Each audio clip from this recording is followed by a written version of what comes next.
This is your co-pilot, the Limitless Channel speaking. Please fasten your seatbelts. We're about to leave the confines of your material reality.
Worldwide blackout, just as they'd said.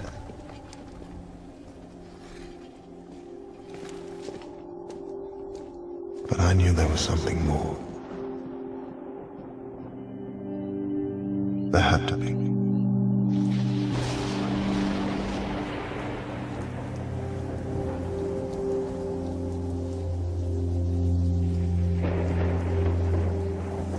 He created this garden for the same reason he did everything.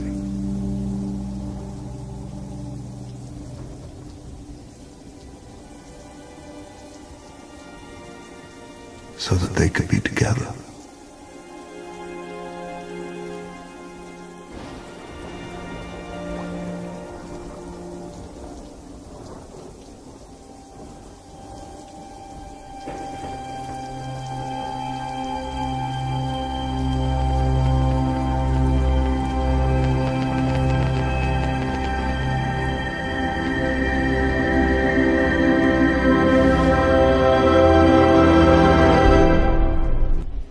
What is the nature of consciousness?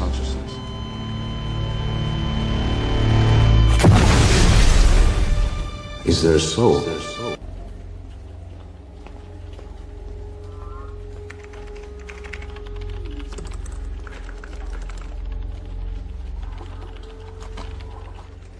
A new type of thinking is essential if mankind is to survive and move toward higher levels.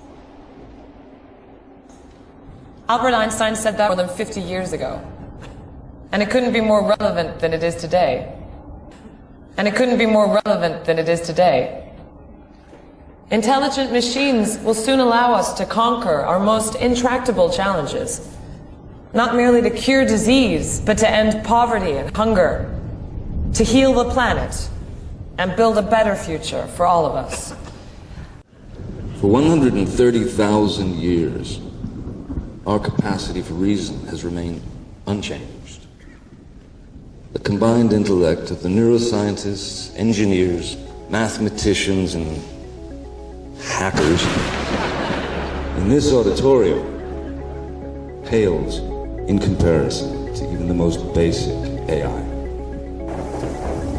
So, you want to create a God, your own God? It's a very good question. Isn't that what man has always done? In this program, we'll explore the discoveries, where they lead, what they mean in our lives, what they're telling us today. So let's begin at the beginning with what scientists are now calling the forbidden question. Is it possible that each moment of every day of our lives is actually happening inside of a simulated reality that looks and feels totally real to us? First, I'd like to be absolutely clear about precisely what a simulation is, what I'm talking about when I refer to a simulation. A simulation is an experience that allows us to immerse ourselves in an unfamiliar environment, first. And second, it allows us to master the parameters of that environment in a relatively safe way while minimizing the risk of injury to ourselves or to one another. So the idea of a digital environment is certainly nothing new for us today. We already use simulated environments in a number of places. For example, what you're seeing on your screen right now is a musical awards show. It was actually hosted in Orlando, Florida, and the woman that you're seeing standing on the left is the host, is the MC of the program. And she's presenting an award to two musicians who could not be present at the actual ceremony because of schedules. They are performing in London, England. Now, the audience didn't know that. So you're seeing a holographic projection, a virtual reality of those two performers as if they are live on stage with the MC.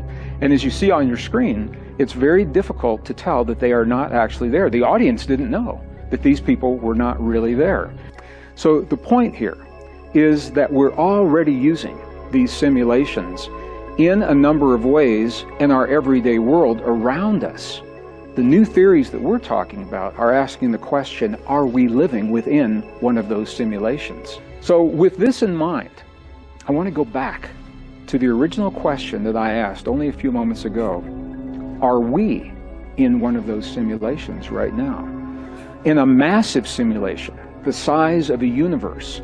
And if we were, let me ask you this, would you know it? Would you know the difference between what is called a base reality or a fundamental reality and a simulated or a digital reality? Is everything that we're seeing happening in our everyday lives a part of this simulation? Well, the idea itself is actually a new language for something that we have heard about and been conditioned to think about for a very, very long time. To illustrate this, what I'd like to do is share with you the characteristics of a simulation as we know it today. And then let's go into one of our most ancient and cherished spiritual traditions, into the mystical texts of our past. And let's see what they are describing and how that description parallels with the simulation that we're seeing today. I think you're going to find this really interesting. The characteristics of a simulated world. A simulation has a place where it begins, a definite beginning, and it has a place where it ends. And what happens in between that beginning and that ending is based on a mathematic algorithm, a rhythm of cycles and patterns that repeat again and again and again on different scales. In a simulation, there are rules that govern the simulation, and the idea is that as the people in the simulation become more familiar with the environment, as they learn those rules, life gets better. They improve with practice. In a simulation, users have access to another reality that is not within the simulation. In a simulation, the users always have access to an external reality that they can tap into for guidance. If they get into trouble or if they need clarification, they always have the ability to communicate beyond the simulation. Every ancient spiritual tradition tells us that beyond the world of our everyday senses, that we have direct access to a guidance and a wisdom that is not part of this world. We have access to an external reality or an external guide. So when we make these comparisons, except for the language, you can see the similarities. Is it possible that thousands of years ago, our ancestors were trying to inform us in a language of their time, something that they understood that we are only beginning to awaken to the possibility of happening in our lives, that we are actually in an artificial world, a temporary world that has a beginning and an end, that we're learning something here, and that we have access to an external guidance when we need that access. But the idea is that where we end up going depends on how well we learn the rules and the principles of this world that we're living in now. This parallels the ideas of a simulation almost to the T. So as we learn to embrace things like compassion, forgiveness, the honoring of life, things like that, that prepares us to live successfully in whatever world, whatever environment it is that we're moving to beyond this world. What is it saying to us? What are we asking ourselves to remember? If consciousness is informing itself through the art, maybe the theme of the art is reminding us of the deepest truths of our existence.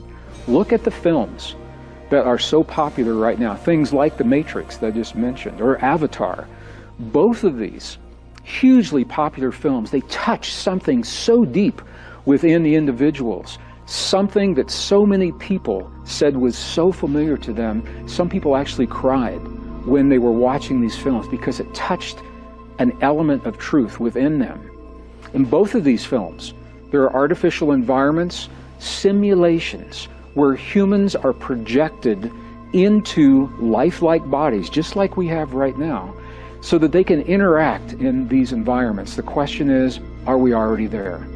If you were living in a simulated environment, would you even know it? And how would you know it? Can you tell a simulation from a base environment? So then one of the implications is, if we are in a simulated environment, what are we going to do? Well, we're going to have we're going to be discretized, that is fuzzy on small scale. We're going to have entangled states, means quantum mechanics. We have the holographic principle, that everything inside of a given volume is encoded on the surface. So here's an example, right? The hand and the apple are encoded on a two-dimensional sheet, but projected into 3 dimensions. That's a way to keep track of everything. And the large scale in space and time may not match the small scale. So let me finish up. Human beings are ill-equipped for determined reality. Physics, so this is actually a selling thing for physics, is a fundamental test of our realness. Currently we have contradictions. Is that because we're not good at resolving things, or is it because we're in a simulation?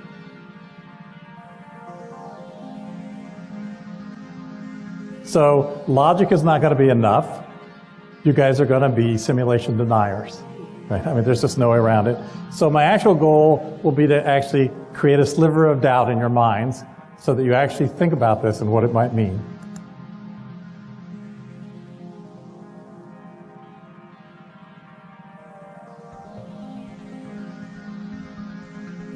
Is that because we're not good at resolving things, or is it because we're in a simulation, right? And what would that mean? Thank you.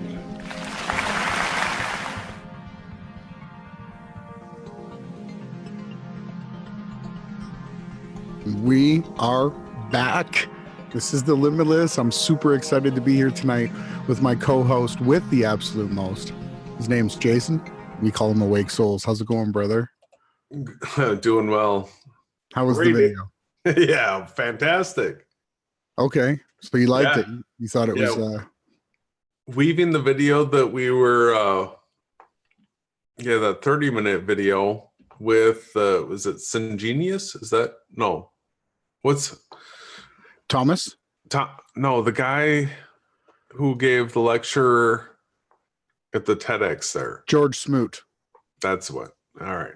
Yes, I weaved it in. George Smoot was the first one that was really like yelling and yelling and yelling that, in fact, all of his simulations that he's running is showing him that, you know, the data points back to we are in a similar simulation. And they put up some balloons and they took some temperature readings of the sky and they matched those up with simulations that they ran, and they deduced that the Earth was flat, right? The sky was flat. All lines of light and shapes are projected straight into our line of sight. You know, there's some weird stuff that went on there. Remember, they were talking about looking for dragons beyond the horizon. That was some weird stuff, right? And how is all that possible? In a simulation? Yeah. And so, you know, really what tonight is a chance for us to start to take a look back at what we've already discussed in depth on Beyond Flat Earth. You know, once I was awoken to this truth because of Jason, I began to retrospectively look at my entire life. And basically, when you understand that you're in a supernatural realm that was created by the creator Yahawah through yahawashi, it totally frees you. You can fly.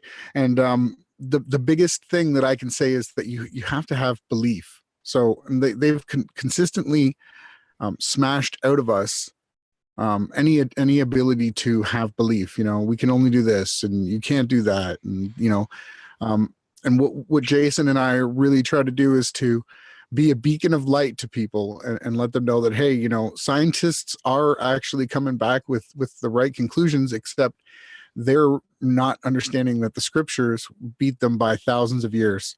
They had everything laid out the way Yahawashi kept telling people that the kingdom of heaven is within, you know, and just understanding that we're just in avatars, that the body passeth away, right? And really how to understand all the miracles in the scriptures. And the book of Thomas is a huge one. So what they did was they took all of the hidden texts that had super amount of really, really good teachings. And the book of Thomas really does teach you that you're in a simulation, and they hid that. And then you have these people that hate the creator, right? And then they've twisted everything and turned it into a godless simulation, or a simulation that's created by, they'll call it consciousness. But for me, the biggest catch of the night is, hey, you know, how are they not understanding that all of these prophecies were written, fulfilled, and they were conveyed in the most accurate job that we have to date is the Holy Scriptures, including the 66 books and all the other extra canonical scriptures. I just wanted to get that right off my chest here. And thank you. It was fantastic. The thing that we're going to run into tonight is we're going to go through some information, and what you're going to see super clearly is that this is being rolled out, albeit slow right now. But the people that are at the very top of like the thinking, deep level thinking, you know, who are we? Where are we? The guys that get the TEDx talks, the guys that gets, you know, the speaking tours and all that kind of stuff. The very top guys are saying that we're in some sort of simulation. It's not news to Ronnie and I. It's something that we've been saying for a real long time. And some of these guys have been talking about it for a while, but there's something that sets Team Yahawashi apart from anybody else that talks about simulation. And this right here is like the big noteworthy point. we talk about who created this place. Nobody else does. Nobody. And you'll see that even the guys that are given the most amount of credibility, because they've been speaking truth, they've been laying it down, it's been checking out, heavily promoted. They won't take it to who created this place. And they'll make these super, super feeble attempts to something else when it's super obvious. And so hopefully tonight we'll be able to pin down, a couple of these people that talk about this world being a simulation. And, these will be call outs. This will be, you're being challenged. Come defend yourself type points. And it's ridiculous that we have to do so. It's just ridiculous. Like, I just want to make a simple point here. All right. Earth's flat. The only way we could have come from nothing, which is impossible, the only way we could not have a creator was this idea of a Big Bang that was created by Satanists. So they created the whole heliocentric model to everything came from nothing. All right. Well, there's a magic trick right there, because show me one other example of something coming from nothing. You'll never find an example, I promise you. And so we have heliocentrism, and then so within flat Earth, right? We even have a guy, Flat Earth Reset. This guy says Earth's flat, and he's an atheist. How do you do that, right? How can you do that? Earth's flat, and there's no creator. I'm an atheist. No God exists. Not an agnostic, right? That's impossible. Right? An agnostic would say, I don't know. Atheist makes the dogmatic statement, there is no creator on a flat plane. So if you do something like that, it's irrational. It's a sign of chivalry. Like, it's who's going to take a dogmatic stance like that? And then the same can be said about a simulation. 100%. Right? Yeah. You're in a simulation, right? Mm-hmm. There's no creator. Yeah, no, and so this is really easy for me. I'm really thankful that it is. I've played video games before in my life, and I realized that the characters in the game were a form of consciousness. Now, I had a friend when I was grade 2 or grade 3. He was the spelling champion. His hobby, his dad was a lawyer, his mom was a doctor, and his hobby was I believe he was of the Sikh faith, but he was super smart. His name was Lucas Mahan. He was you know who else is Sikh? Who? Yeah, Flat Earth fucker. Yeah. I heard. Yeah. And so he was like a good friend of mine. It was interesting. That was the first place I had liver. His parents cooked liver, but we would play video games after school, Mario Brothers, and he would get mad and he would run Mario into a hole, like kill him. And, retrospectively looking back at it now, I can understand that video games are a form of consciousness. And we know that there's a creator to that video game. There's someone who literally had to put the code in that created the reality, then they create the characters. And there's all these movies now. Most of the major movies that are coming out are all pro simulation, pro video games. And video games are really addicting. And so the whole realization that this world isn't material, this is what's going to be constantly being brought up tonight. And we're going to be giving you our points of view compared to Thomas Campbell is going to be the gentleman. We really, we're super, super excited tonight. We've got an awesome way to just like I said, Jason, the mainstream scientific people in the world, the top scientists are reiterating exactly what me and you have been discussing for over 2.5 years. You've been talking about even longer.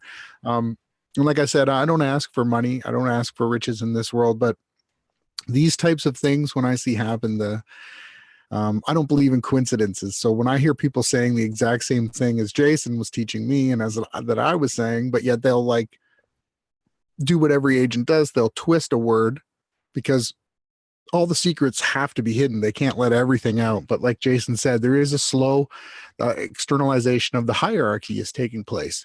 And Thomas Campbell is someone that stood up to the plate. And the good thing that I'm excited about is that none of the material that we have tonight discusses the use of ayahuasca, DMT, marijuana, mushrooms, acid. I don't believe that taking a path of drugs is the best way to find spiritual holiness. You need to do it over a longer period of time. It has to be something that's earned. It's not something that you can just go and buy and do now. So, that is my warning. And we've been over that on our channel. So Jason, take it away before I screen share. Well, great point. So the thing that we run into doing what we do, trying to share the truth with people, is that the shills have stepped in and they try to, shill a point. They try to cover it up. They try to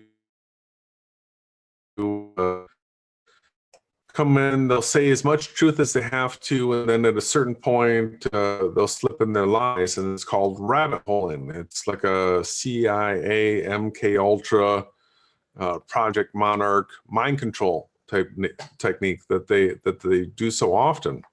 Now, what we're going to run into as we go through this is people have so long said, Elon Musk says we're in a simulation.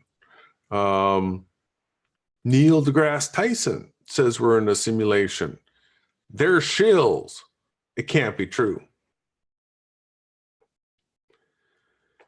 You don't know much about the truth movement if that's the way you're going to take it, because what's happened is the shills, the worst ones, the most ridiculous, discreditable, idiotic shills are usually the ones that are given like some huge nugget of truth because they know that it would be so easy to discredit them. Oh, yeah, blah, blah, blah, blah. Neil deGrasse Tyson believes in heliocentrism. He's a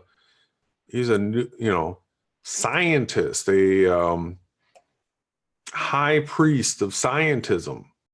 So you just, oh yeah, simulation is part of some sort of false agenda. Well, they're willing to sacrifice most of the truth as long as they can roll it out with someone that they can discredit. Mm-hmm. That's the price. That's the price. And so we're up against that, right? There's going to be these people that come on. Elon Musk says we're in a simulation. Well, we are people, and the difference between Ronnie and I and the rest of these guys that get paid to go around on tour, you have to pay to sit in an auditorium and listen to them speak, and then you can buy their book afterwards. And then if you wait in line, they'll sign it for you too. And then you can put that on a shelf in your house and tell everybody that you went and saw that person speak. So there's a couple differences between Ronnie and I and these people. One, we don't sell the truth. Mm-hmm. Right? That's right. It's 100% free, and we expect nothing in return. What it means is we embody the most maximum amount of truth seeking for simply the Father's will, the creator of this place. That is it. And that is one thing that I'll never sacrifice. And I'm super thankful that you and I both have that no money. The truth is not about making money, and they can never take that away from us. You know what they do is they flag our videos, they monetize them themselves, right? If you ever see an ad on my channel, you know that they've monetized it because of a song, and which I don't mind. If someone wants to get paid for their music, they did the work, right? So, but what we understand is in the simulation, when you want to super render something, you have to be as pure as possible. Your intentions have to be just as articulate as you can be. They have to be right on point. They have to just like, everything has to fit perfectly. And I've been working a long time at my literacy and bunch of things that just, it's so important. The graphics that we make, the videos that we do, the way we edit them, every single opportunity that we have, we want to be standing as clearly and as truthfully as we possibly can. And that's the most important thing to me moving forward tonight. Yeah. So that's Ronnie and I. That's how we're different than the people that we're going to go through. And we're going to get started tonight, but this simulation thing is not going away, right? We touch on it from here to there. It was a big push at the beginning of Beyond Flat Earth. If you go back and listen to Beyond Flat Earth, it's a separate channel. So when Ronnie and I met each other, it was like a week later, we were already collaborating. And we decided the way to do it was to create a new channel that both of us were involved in. And well, we've never stopped working together, but we switched from actually going live on Beyond Flat Earth to going live on my channel.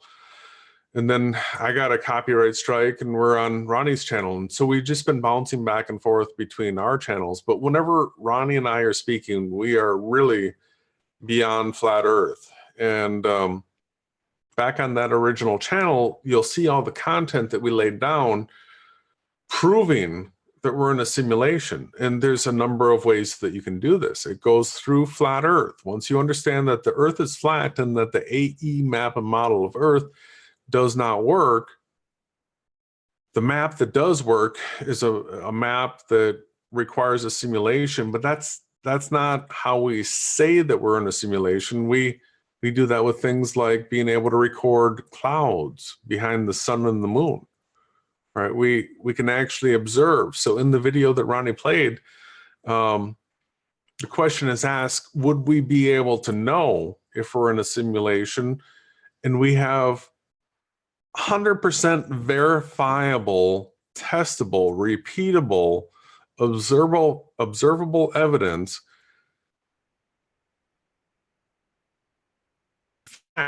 in simulation through seeing clouds behind the sun and moon. Mm-hmm. And this isn't debatable. If you want to debate it, come debate us. But the evidence is clear. It's been recorded and documented by many people.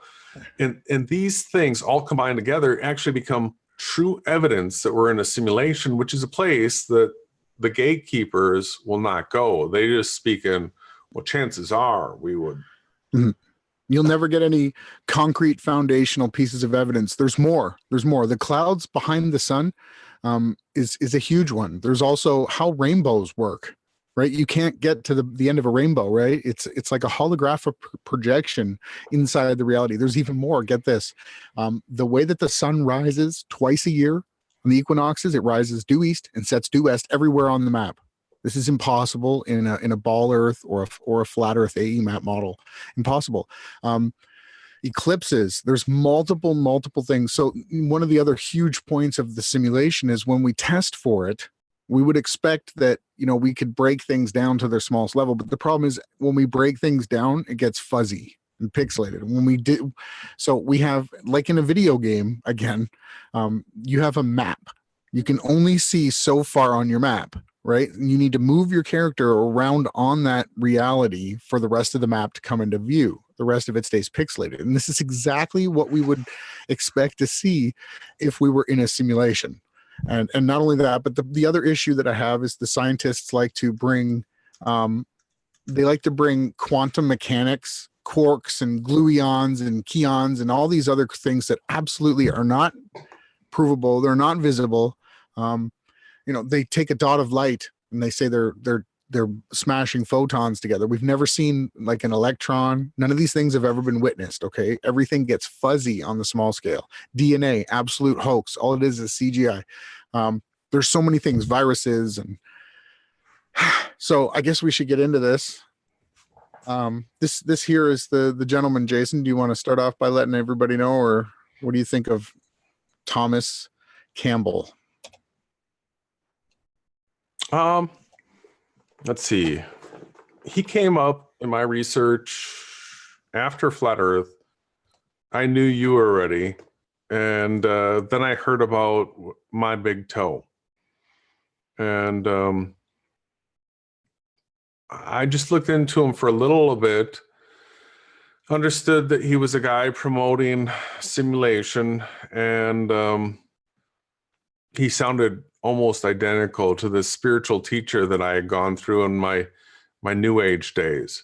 And, you know, for people that don't know, I was raised Jehovah's Witness, became an atheist, fell 100% into scientism and became an atheist, right? I believed in the Big Bang and dinosaurs and nuclear bombs, and we went to the moon and all that kind of stuff. Fell for a hook, line, and sinker. At a certain point, I went through a divorce that I started seeking truth. I worked my way back into at least becoming an agnostic. I understood how dumb it is to be an atheist. And then at the agnostic state, I went through the whole New Age Eastern religion, way back to the truth of the Creator being the God of the Bible. And so it's funny, as we go through this guy's video, this recent one, there's so many common names, there's so many common stories. I know the circle that he ran in. I learned it really well from the spiritual teacher that I had followed. And my understanding of this group of people now has got a lot of context, a lot of clarity, and I can speak really deeply and strongly about some of the things that's coming out of their mouths. I researched it, I tested it, I studied it myself deeply.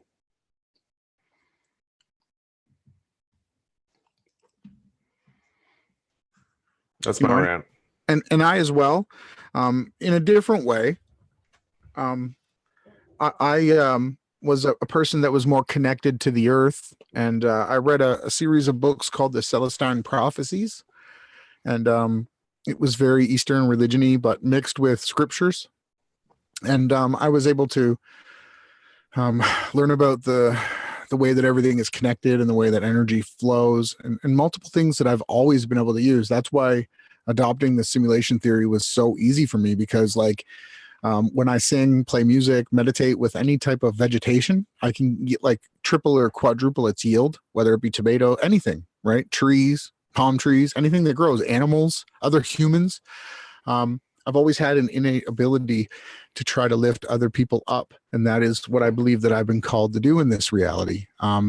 So this guy, Thomas, says a lot of great stuff, except he clearly hates the creator of the scriptures.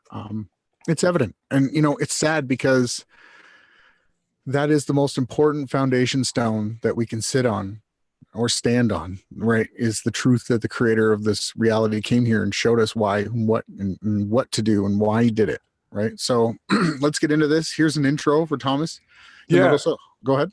I was just going to say, I know you did a fantastic job of lining this all up, but could we go through his whole intro and really dissect that and then hit the rest of your tabs? Yeah. Here it is. Okay. Tell me when you want me to pause it. I'll give it a try. We'll see how brief I can make it. I started understanding that reality was bigger than what I had been taught in physics class when I was in graduate school, and I started with a TM meditation process. And I went to TM because it was only $25 for students, and it promised that you could get by on less sleep. And I was a graduate student at the time, and less sleep is what I needed because there was just way too much to do and too little time to do it in. So Can you hit pause, brother? TM. Yeah. So for people that aren't familiar with TM, that's transcendental meditation. And so at this guy's age, he was in the ripe age, you know, for TM, where it was becoming popular. He was in college. He was in graduate school. So he's going through the universities, the indoctrination centers of, you know, the Jesuits and the secret societies. And he's trying to get higher level degrees. He's paying tons of money to be initiated into these higher degrees. And he's a truth seeker, right? So he's looking for truth. And TM is this technique that's being promoted now. At that time, we don't really hear about it too much anymore. And so he begins to use that. Now, notice the guy on the right. This is, I don't know much about him, but he's like super new agey, that thing around his head like that. The peacock symbol. Yeah, and it's totally, you know, it's a mind control, it's illumination, it's sun worship. Yeah, so I want to throw out a couple warnings. You're going to run into a lot of new agey type stuff, but like Ronnie said, fortunately, this material does not promote the hallucinations and stuff like that. Ayahuasca and the only area that he goes to that I don't exactly agree with is he likes to leave his body astral projecting. He doesn't go too deep into it, but he does rely on that. And I believe the only way to be put in any other realm is through the Father, the Creator's will. So you don't try to actually do that. I believe it's probably wicked. So yeah, when we get to that point, I'll add some detail from my side. Okay, should I keep it going? Yeah. And about 2 months in to TM, I found that I could debug computer code in my mind much more accurately and much more quickly than I could if I was actually looking at the code. Those were in the bad old days when computer code was on punch cards, and punch cards were in long cardboard boxes. And you know, I had maybe 10,000 cards. You know, every one you have to punch at a key punch. And sometimes the holes were a little off and, you know, they wouldn't read right. So there's lots of things besides just the code that could mangle your program. And in those days, you only got maybe 1 or 2 runs a week on a university-owned computer.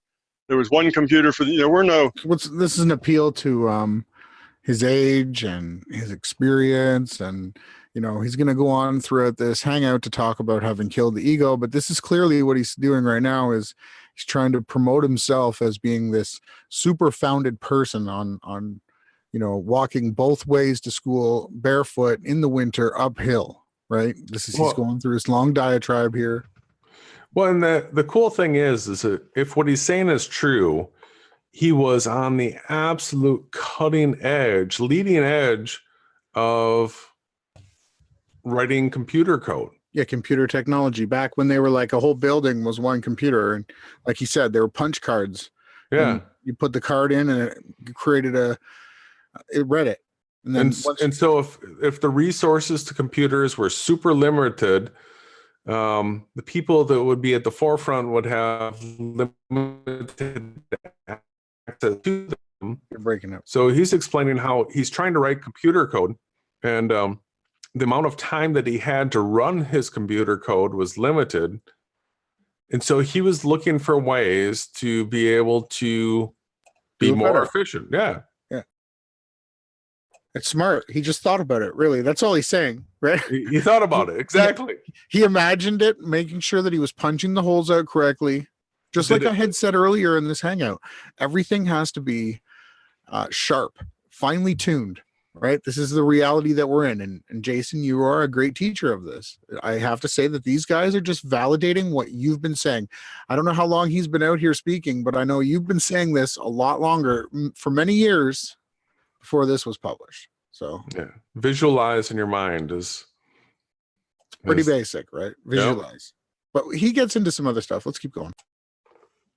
PCs or computers that were easily at hand. You got in a long line in the queue, and maybe a week may go by, and you may not even get a run on your program in a week.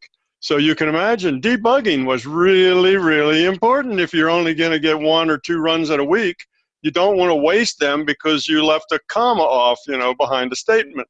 So debugging was a very important thing, unlike today where the debugging is done in seconds with code, and it's a very quick process.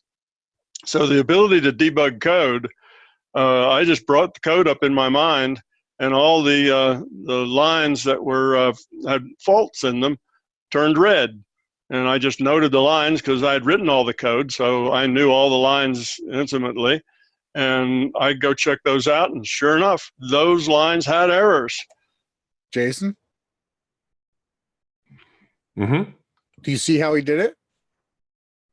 He visualized it in his mind, and when he saw the error, he then knew which card to go to in the box and check. And he would see that, yeah, because he double checked it in his mind. He could visualize it.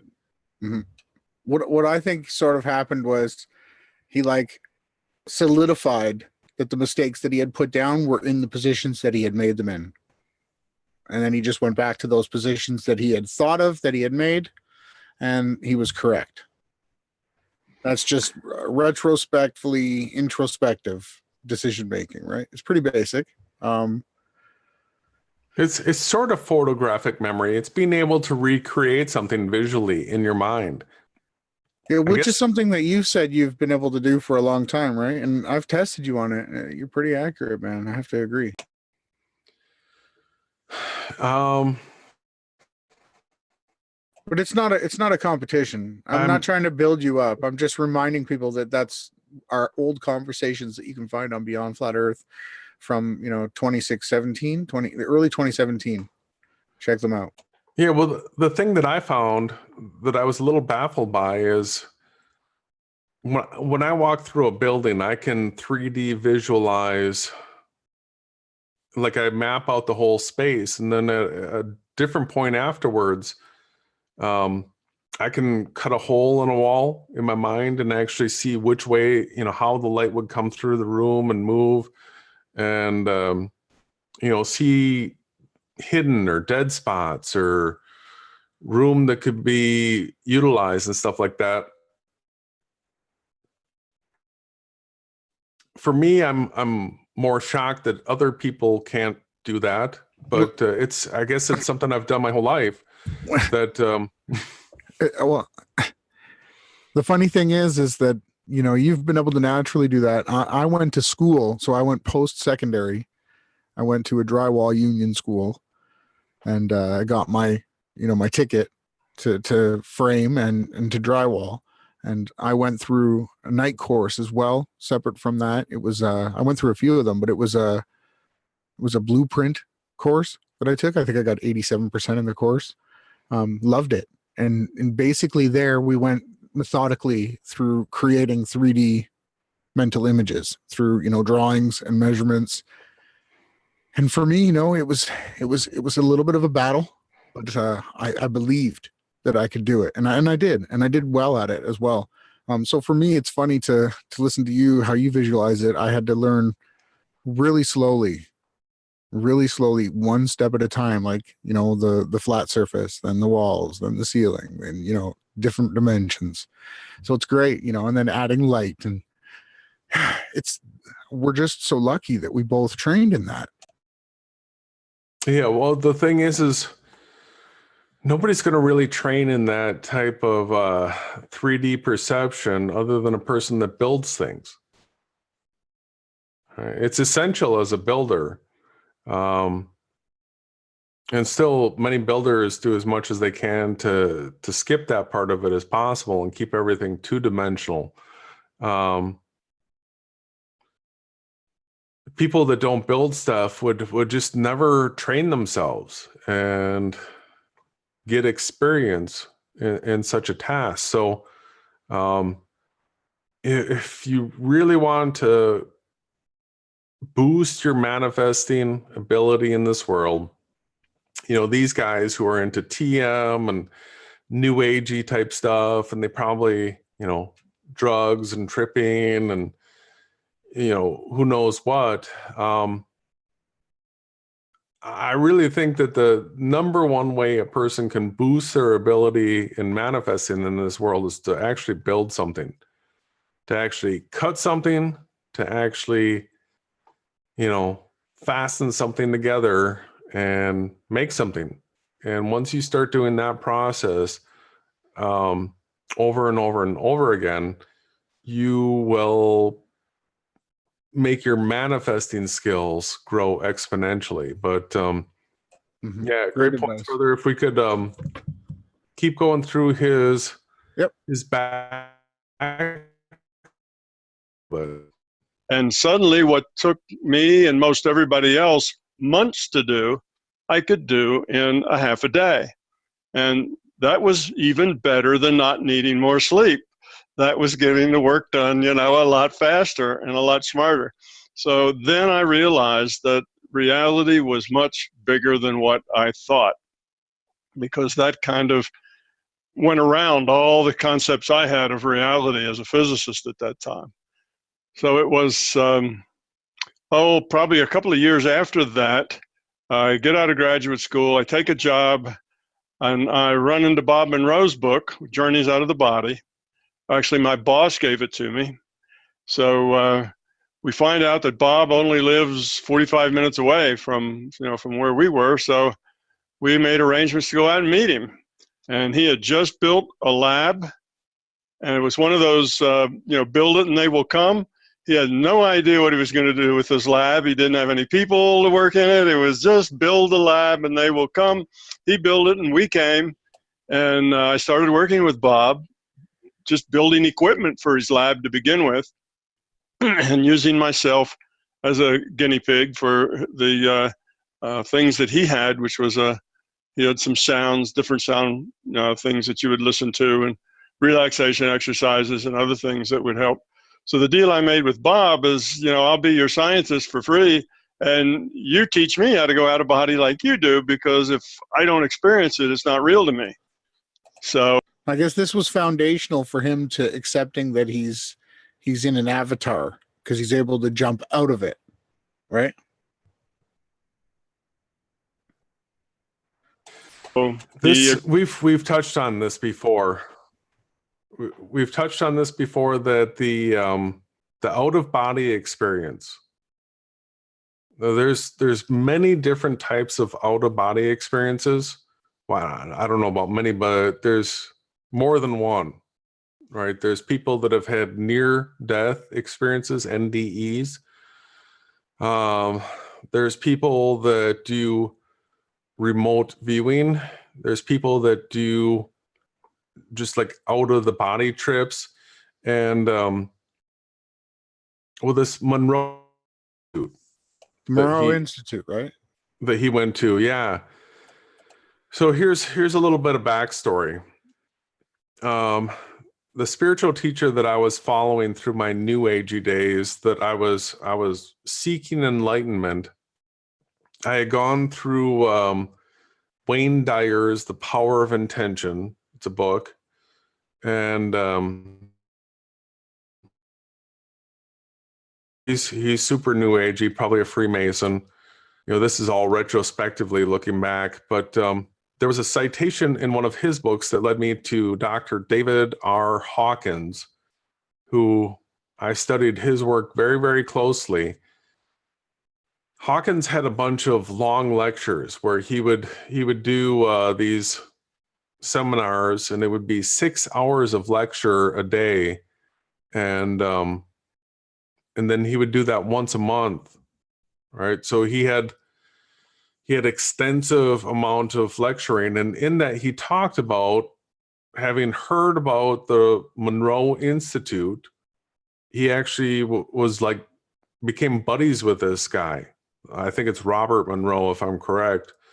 And he went there and he did it. The Monroe Institute is the binaural beats.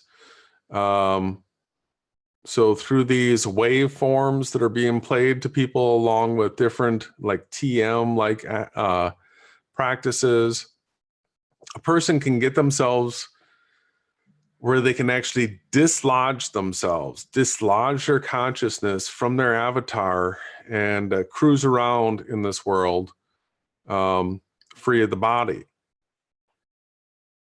I've never done it.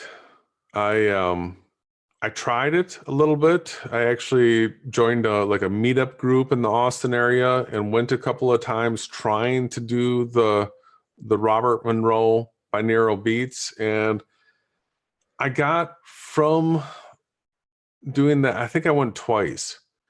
I got from that there were plenty of people that were capable of doing it through practice. This is the type of thing where, you know, a fisherman doesn't just go out and catch a bunch of fish the very first time. They have to learn the lure. They have to learn the spots. They have to learn the temperatures, all that kind of stuff. It's through much, much practice. I didn't feel like devoting that type of time and energy into, go ahead. I'd like to chime in there. I grew up with, because right now I live on a lake in northern Canada, and my grandparents were fishermen. And, you know, I wanted to go fishing with them because they brought home some trophy fish, some huge muskie. And nope, I wasn't allowed to go. Also, they didn't like fish finders. They were against that. They were like, it was such a lesson in life to learn, you know, where the fish were, how to catch them, which lure to use. And now I can pretty much nail it. You know what I mean? Anywhere on the lake for different kinds of fish at different times. I've got it all down. I like to let them go, right? I'm not big on the freshwater fish, but you know, if we had to eat them, there's a lot of them, right? So, but yeah, it's interesting the way that you're, you know, paralleling that to the simulation, right? It's basically just levels, codes, and stages. This is the next set of clips here, where he goes into figuring out consciousness and changes in reality. Like, so your consciousness having an effect on physical, supposedly physical things. Or did you want to touch on anything else for the intro? I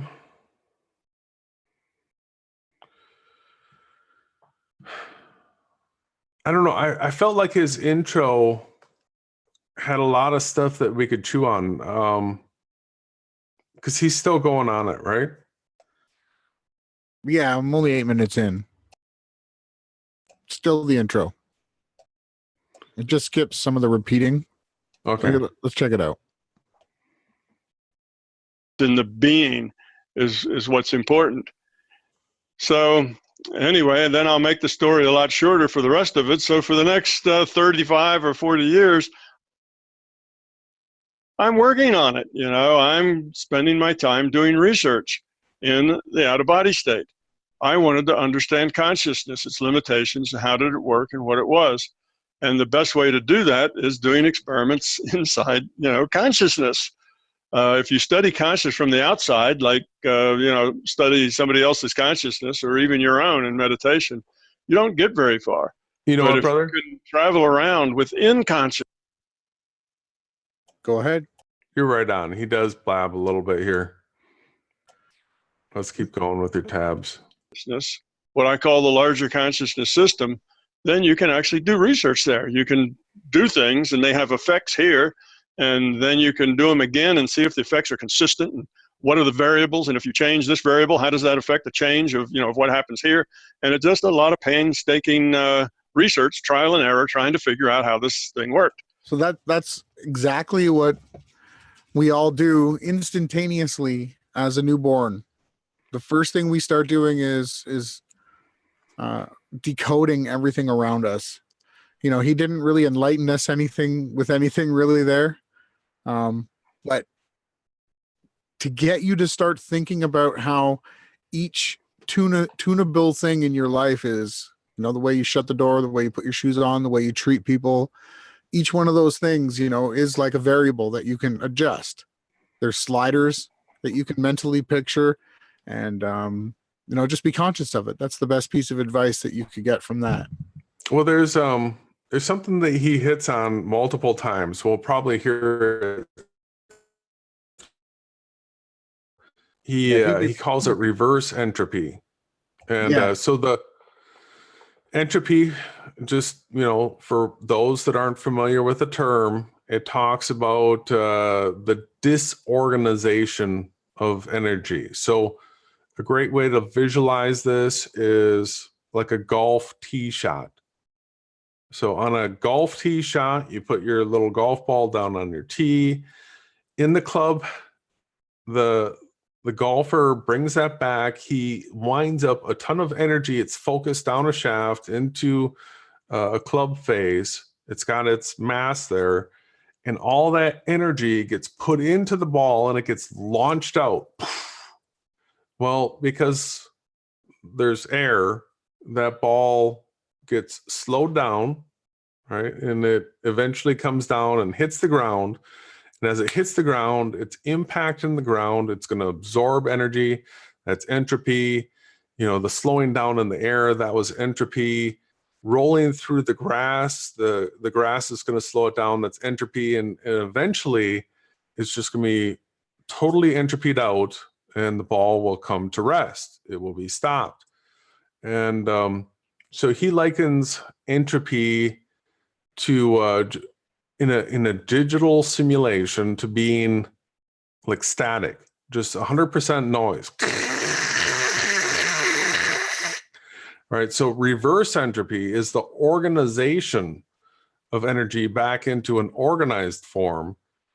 And so, like Ronnie was just saying, as an infant, right, the first thing that we start doing is we start putting things together. When we cry, we get a response. When they give us food that fills our belly, the hunger pain goes away. We stop crying, but we learn from each and every one of these things all the time. Then we start learning language. Then we start learning how to, you know, walk, all these different types of things. And that's an organization of information from the environment, from external stimuli that we've come to understand, and it's cataloged in this, and we draw conclusions from it. And it's also foreshadowed throughout the Holy Scriptures, right? The Apocrypha is more of a emotional base level scripture with, you know, less complicated theories, or I should say character roles. The character roles seem to, and then throughout the 66 books of the main canon, you start to get more of a clear picture with, you know, getting into the New Testament when it gets really hyper focused, right? Do you want to keep going? Yeah, let's keep going. The answer to the person in the chat is it is definitely a spiritual one. Everything that we can research tells us that the physical is an illusion, right? But let's keep going. So in 2003, I thought I had some idea how it worked, and I wanted to write it down. And I wanted to do that because writing it down forces you to be clear in your thinking. Most of us, when we think, are very fuzzy in our thinking. You know, we're not too exact, but when you have to write it down, there's no such thing as a fuzzy sentence. You know, your sentence says something or it doesn't. You know, it's a very clear and precise instrument if you write in decent, you know, whatever your language is. In my case, decent English. So it forces clarity. And I found I had all kinds of holes in my thinking, you know, in my ideas, and things that were incomplete and things I really didn't understand, because when I tried to write them down, it was like, well, I really don't know what I'm talking about here. You know, it's all hypothetical, and you know, I need to do some more work. So writing the books was about a 5-year process. This is a great point, brother. So right here, so what he just taught was something that, you know, literally, ladies and gentlemen, friends, brothers and sisters, I just went through with Jason. I've been working on my grammar and the way that I write and type, specifically the English code that I put out, right down to how I'm presenting tonight with these tabs with the title, the end of the clips. It's completely true, everything that he's saying. But the difference here is Jason and I aren't selling you any books, right? We're going to tell you every part of it as much as we possibly can, every time we possibly can. Yeah, we try to lay down the code as clean as we possibly can. Like going back to his debugging talk, there's we try to leave any glitches out. We try to make this bingo, bango, bungo. If you listen to this tonight or in the future, whatever, every one of these words should be drawing you closer to the truth. And it's very intentional. It's very intentional what we do. One sec, keep going. The language thing, how writing things down. I'd like you to comment on that, please. Yeah, it's another manifesting thing, people. If you're not happy with your manifesting powers right now, make sure that you're actually writing down what it is that you're trying to do. Now, we will go through probably tonight from this hangout that we're watching, and we're breaking down that if the things that you're trying to manifest are of personal nature, if you're trying to get personal gain from it, good luck with that. The chances of super, super slim. If your intentions are for other people, for the common collective, for the people around you, then all of a sudden you have a huge probability that the things that you're trying to manifest are going to work. So it's a safeguard that's built into the system that your power of manifesting is controlled by whether or not you're doing it self-serving or if you're doing it for a common good. And he's going to go through ego. Ego is an important factor. The person that still operates from fear in their life, you're still ego driven. You haven't overcome the ego yet. I can say with absolute assurity that both Ronnie and I have overcome the ego. Well, you can a fruit of coming over the ego, becoming unbound from it, is you become almost limitlessness, but it can't come from a place of sale, because when you have money involved, you serve mammon, you serve money. That's what you serve when you're selling the information. A good litmus test that Tom mentions is fear. If you have fear still in your life, then you're still being controlled by ego. Ego will be gone 100% when fear is gone 100%. And so if there's something in your life that you would hang on to because you're worried about saving this physical life, where you would sacrifice truth for the human body, you're still in ego. And both Ronnie and I have made the solid commitment based on rational study, based on the scriptures, based on our connection with the Creator, that we would be happy to forego these human bodies for the sake of the truth. It would be a blessing. So it's a tough thing to comprehend until you've gotten there. It took me to overcome ego about 4 years. From the time that I started, I was looking for enlightenment, and keep in mind, I had gone all the way to atheism, came back to agnosticism, was seeking enlightenment. I don't know why I didn't go right back to Christianity. That came back with flat Earth. Flat Earth is what rewoke me to the scriptures and to who really created this place. But you can get rid of ego through a new age satanic method. You can definitely do it. And the guys that do it end up going out on tour. It's like Eckhart Tolle. It's the Dr. David R. Hawkins. It's this Tom Campbell. They They fill up auditoriums and they get paid really well to talk about it. Yep. And which still continues to force them chained to the ego. But we'll keep going. I did a lot of learning and, again, a lot of exploring and researching.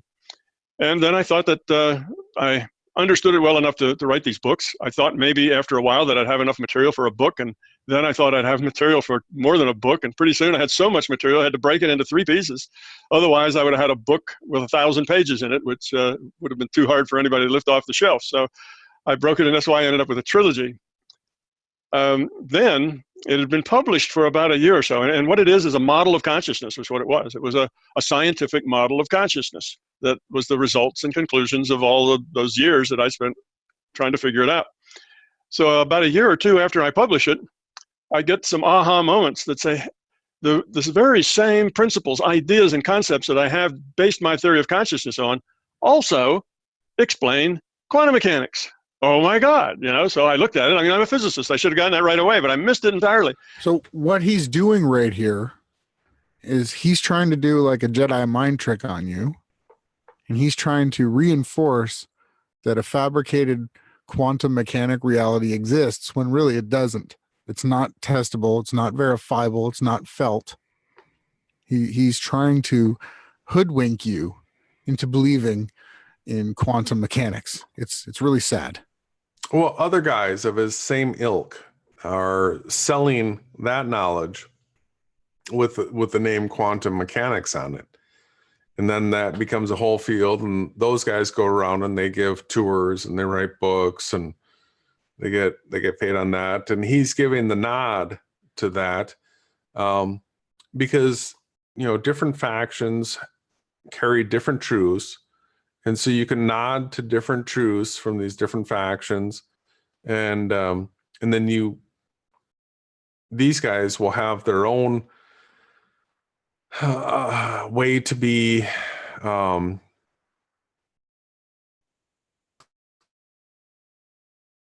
they'll promote some ridiculous truth. Go ahead. Yeah, no, like creating some sort of an arrow or an avenue where they can start to pile people's money. Yeah.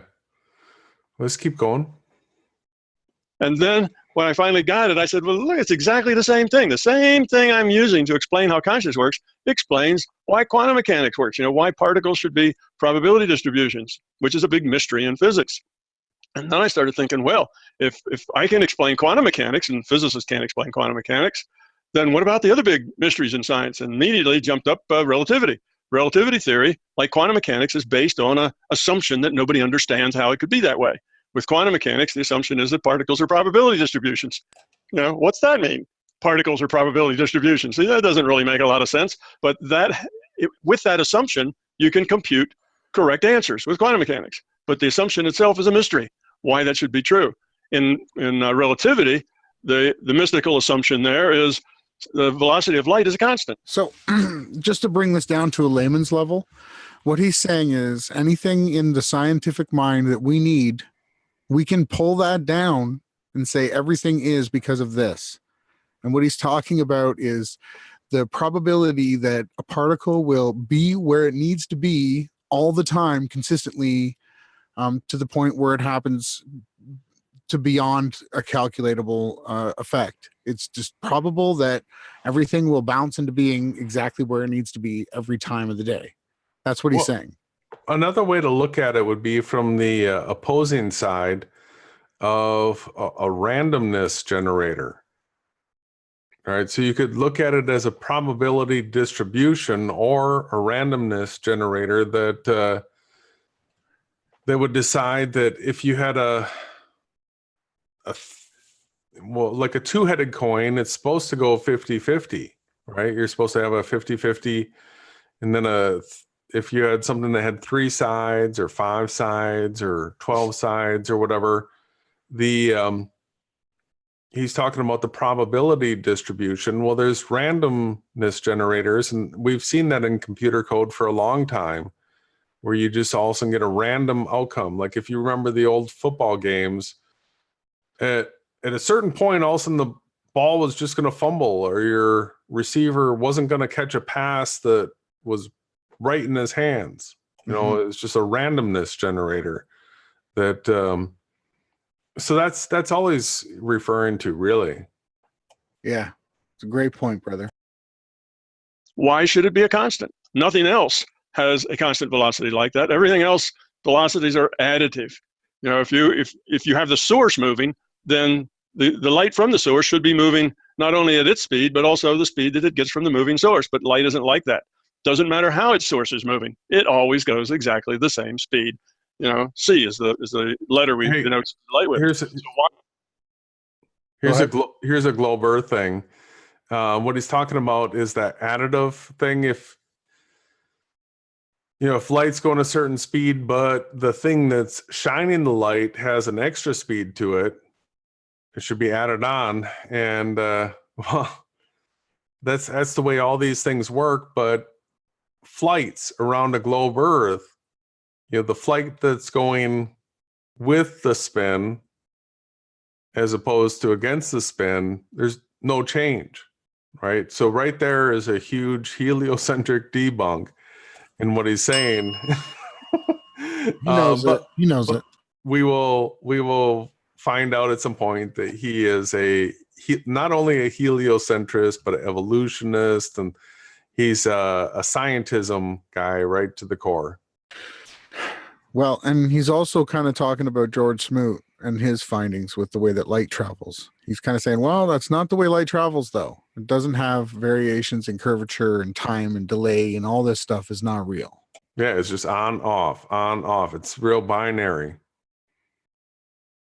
Why is C a constant? Well, again, just like in quantum mechanics, if you make that assumption that C is a constant, oh, well, now you can derive relativity theory. It's just based on that fact as its fundamental. That's the fundamental fact in relativity. And physicists had no idea why C should be a constant. And my consciousness theory was screaming the answer. It said, of course, C has to be a constant. Couldn't be anything else. Look, it falls right out of the virtual reality. And virtual reality, or I should say that our reality is information-based. That's another way of saying virtual reality, was a fundamental tenet of my consciousness theory. So I ended up realizing that I could do better physics. And after that, I started looking at all of the paradoxes in physics, the things that physicists know because experimentally they verified it's like that, but don't know why. There's a lot of paradoxes in physics. Some of the more obvious ones are, two big paradoxes that I've come across that none of the scientists ever talk about. All right, one, hydrogen implodes. What other combustion process implodes? Creates a vacuum. Yeah, it goes in. The explosion doesn't go out like, fire does when gas burns, when gunpowder explodes. Yeah, it's incredible. Explode out. Hydrogen goes in, it implodes. So that right there is one of these paradoxes that he's talking about, but they won't tell you that one because that one might lead to free energy. And the other one is compressed gases or liquids. So when you compress a gas or a liquid, you create heat, right? You will actually heat it up as you're compressing it. As you release a compressed gas or liquid, you will create coolness.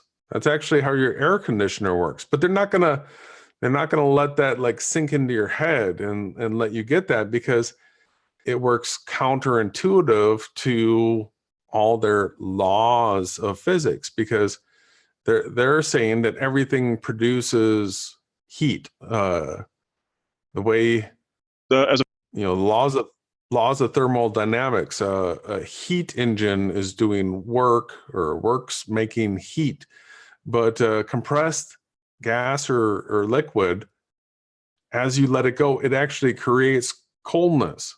So a couple of big paradoxes. These are rule sets that the creator created.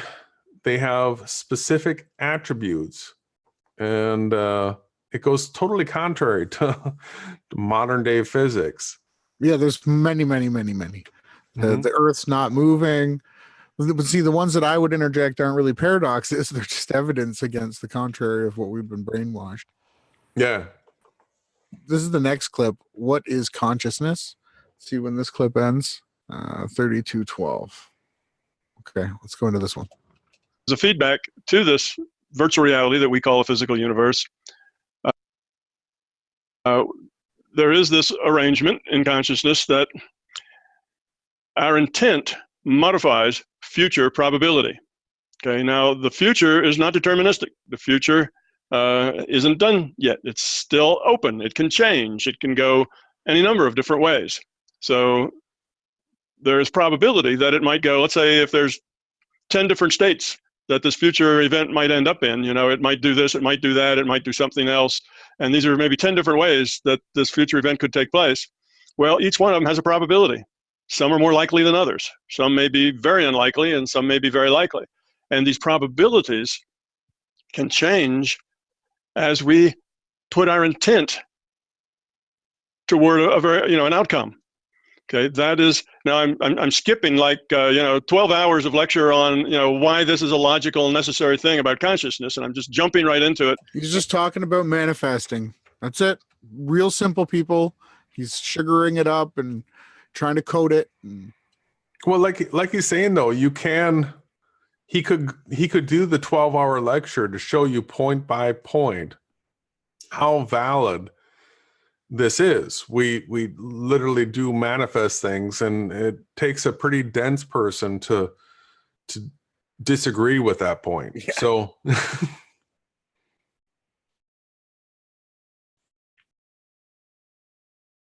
making a statement, like it is a fact, but it does have a logical derivation. But that's just the nature of our reality in this virtual reality. It's the way this virtual reality, our physical universe, is set up. That's part of it, and it's not just done that way because somebody wanted it that way. It's a necessary, logical part of the structure. So now he's taking God out of the picture, right? He's throwing back to Carl Sagan, right? Richard Dawkins. Oh yeah, he'll throw a creator under the bus. You don't get paid. Way. This is what you get paid to say, right? Yeah, well, the guy with the peacock thing around his head, if Tom started saying there was a creator, this guy and his entire audience would flip out.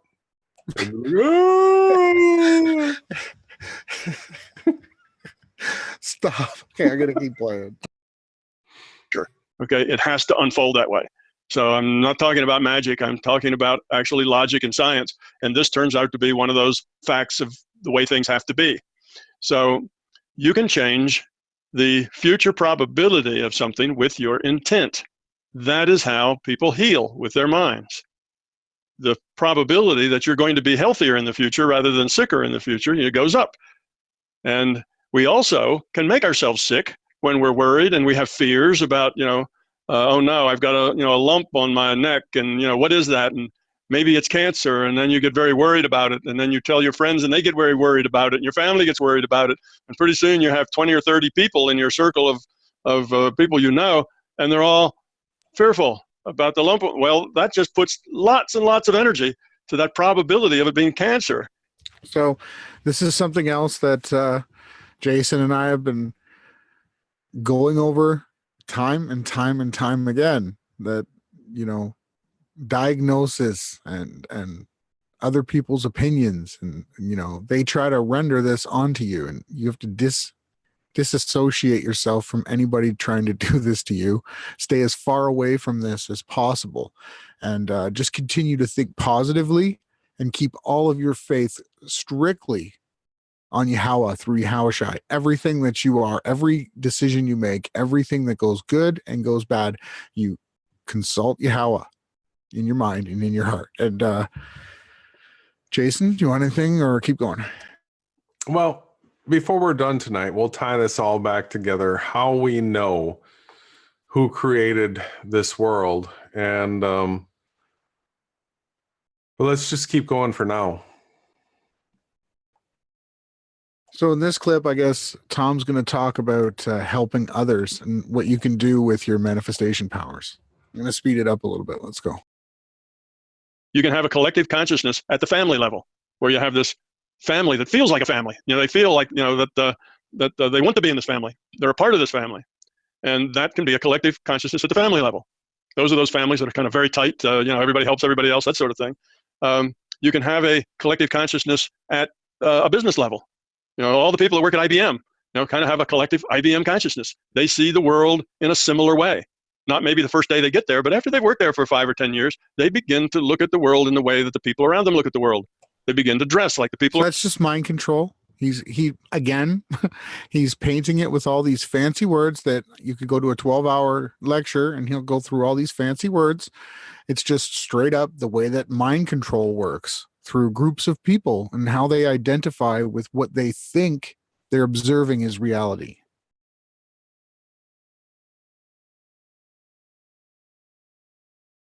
Around them, they begin to speak like the people around them. They begin to take on the characteristics of being an IBMer, or being at a particular business or a particular campus or a particular university or whatever. There's a collective consciousness around that.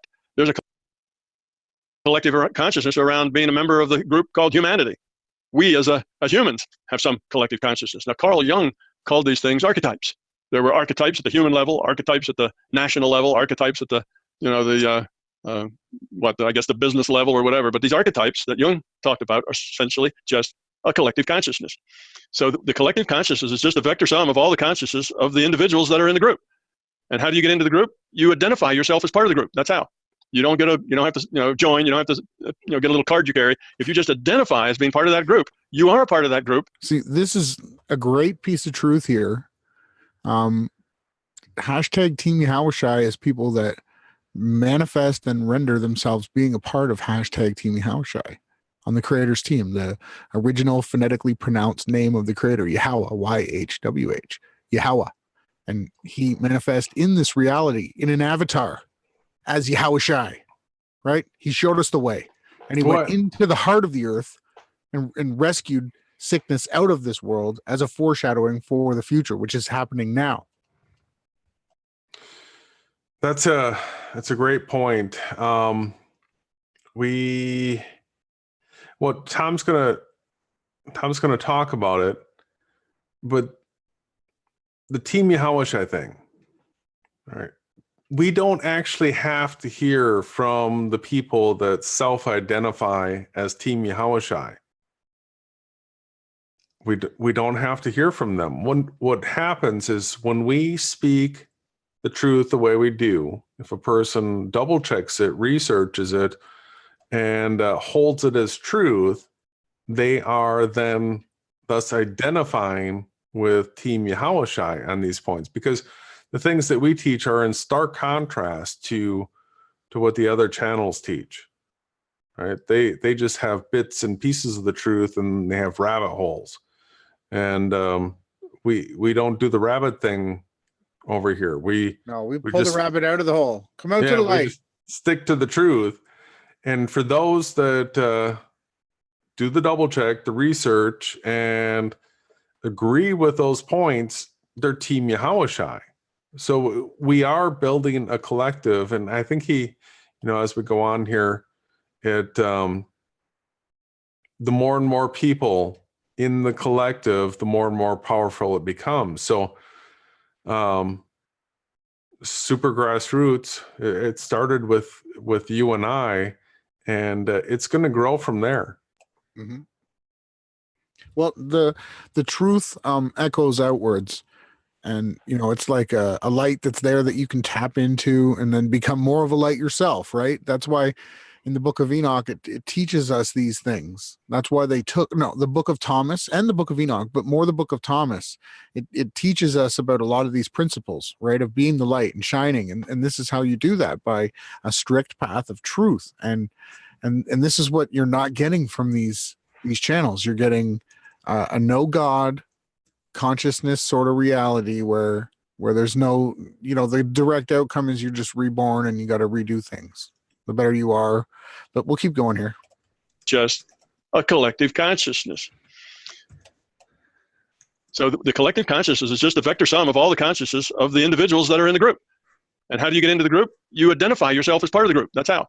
You don't have to join. You don't have to get a little card you carry. If you just identify as being part of that group, you are a part of that group, and you begin to get information from that group that is representative of that group, and you begin to take on attributes of the group, and they begin to take on attributes of you.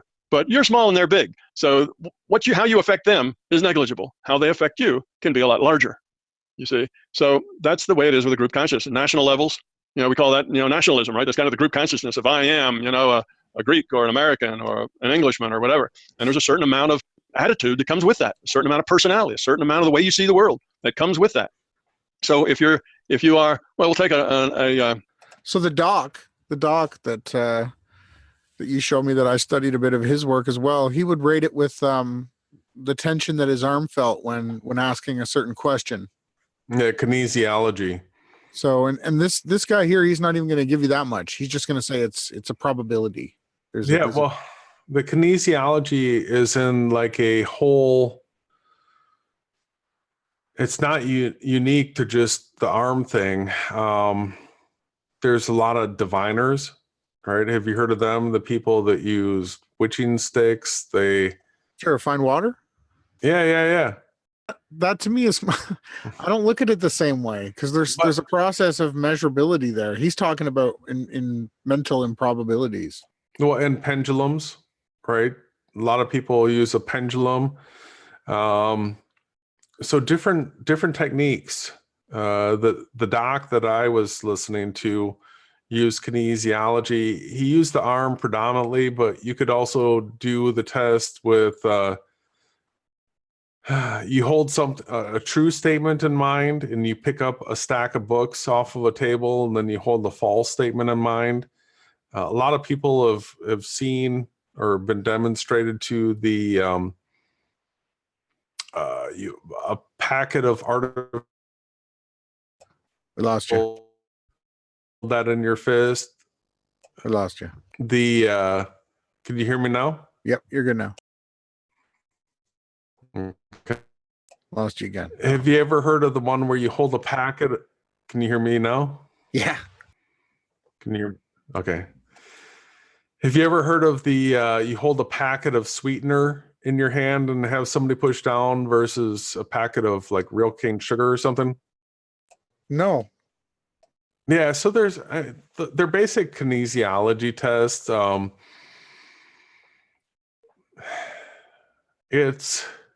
I've done reflex ones, and so with Hoggy. Yeah, it seems to be verifiable, but keep in mind that remote viewing, out of body experiences, things like that are also verifiable and well documented. So it goes back to this: we are not in the material realm that we've been told by our curators, the people that indoctrinate us, right? Yeah, they don't want us to know. We'll keep going here. An American, as an example, if you're an American, then if you really identify strongly as an American, then you will get more of that American attitude will become yours because you identify strongly. But if you don't identify strongly as an American, oh, okay, yeah, I was born here, but I don't really feel like I belong here. I just born here and I'm an American by birth, but I don't really relate to it a whole lot. Then you don't take on much from that whole. So, and this is why Jason and I are seen as the meanest, nastiest people. They run when they see our comments. They they shut their eyes. They can't. It burns because we go to the absolute most depth of truth, and we do it righteously, and we do it with patience, and we do it out of just sheer wanting to do the will of the Creator. Well, and we talk about who created this place, and that really, to me, is the reason why 99.9% of all people freak out as soon as they see us coming along, because they don't want to hear who created this world. They really want it to be a godless place. They want to. But how can they intellectually disregard the evidence and the way that it was laid down and the truth that it conveys? Because most of the people that I know that have ever tried to, on an open-minded, non-biased level, have always become strong people that share the truth of the creator. I'll tell you how they do it. They stick their fingers in their ears and they go, na na na na na na na na na na na na na na na, right? Like yeah. So here Tom's going to talk about the high priest of our society, and science starting to understand what yahawashi was saying about the kingdom being within, right? How there's another dimension to this whole game. So let's listen in.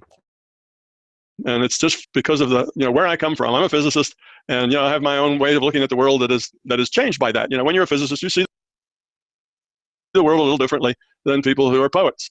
It's just the nature of the beast. So I have my own ways of looking at the world. And what I see... Sounds like Dupe and Delight, right? Because he was literally talking about his training of the beast, right? That's what the indoctrination centers are, beast training, right? He just tells you straight out. Is that these good intentions, these understandings, the fact that love is the answer and that caring about others is really the key. These people have been around forever. The Buddha walked around 2,400 years ago and said that this reality was, an illusion. That's word for word, straight up quoted by you, maybe 2 years ago, live on air with me. Mm-hmm. That is a strong piece of evidence without using scriptures. But by Buddha's very own teachings, if he had been subjected to the creator and the word of God, the word of Yahawah, he would have had to follow it.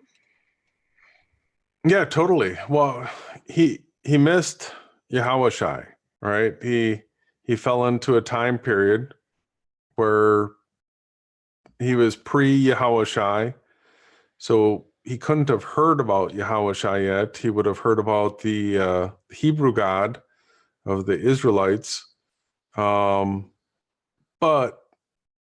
he grew up in the East, and so the Buddha, I'm super confident how the Buddha figured out that we're in a simulation, and that is he followed a path of extreme asceticism, right? Those are the people that deny themselves. That's fasting. That's self deprivation. It's trials and tribulations, fasting. Yeah. 40 days and 40 nights. That was the creator, right? That's what we have to do. We have to go through struggles. Mm-hmm. So he did all that, and he probably put himself into an altered, like the people that do these, Robert Monroe out-of-body experiences, or the remote viewing and those types of things. If you go out of body, every single person that's ever done it has been confident that they are not the body. And so if you're not the body, then the material realm that we're taught by the Satanists that run universities and stuff like that, it's a bunch of hogwash. And so that's what the Buddha taught. You're not the body. You're not the body. You're not the body. It's an illusion. And that's the truth that is in Buddhism. And it is true. It is true. Yeah, they got that part right. Yeah. So this is the next clip. This is him talking about, the high priest, the scientism, the Neil deGrasse's and all those guys, the Carl Sagans.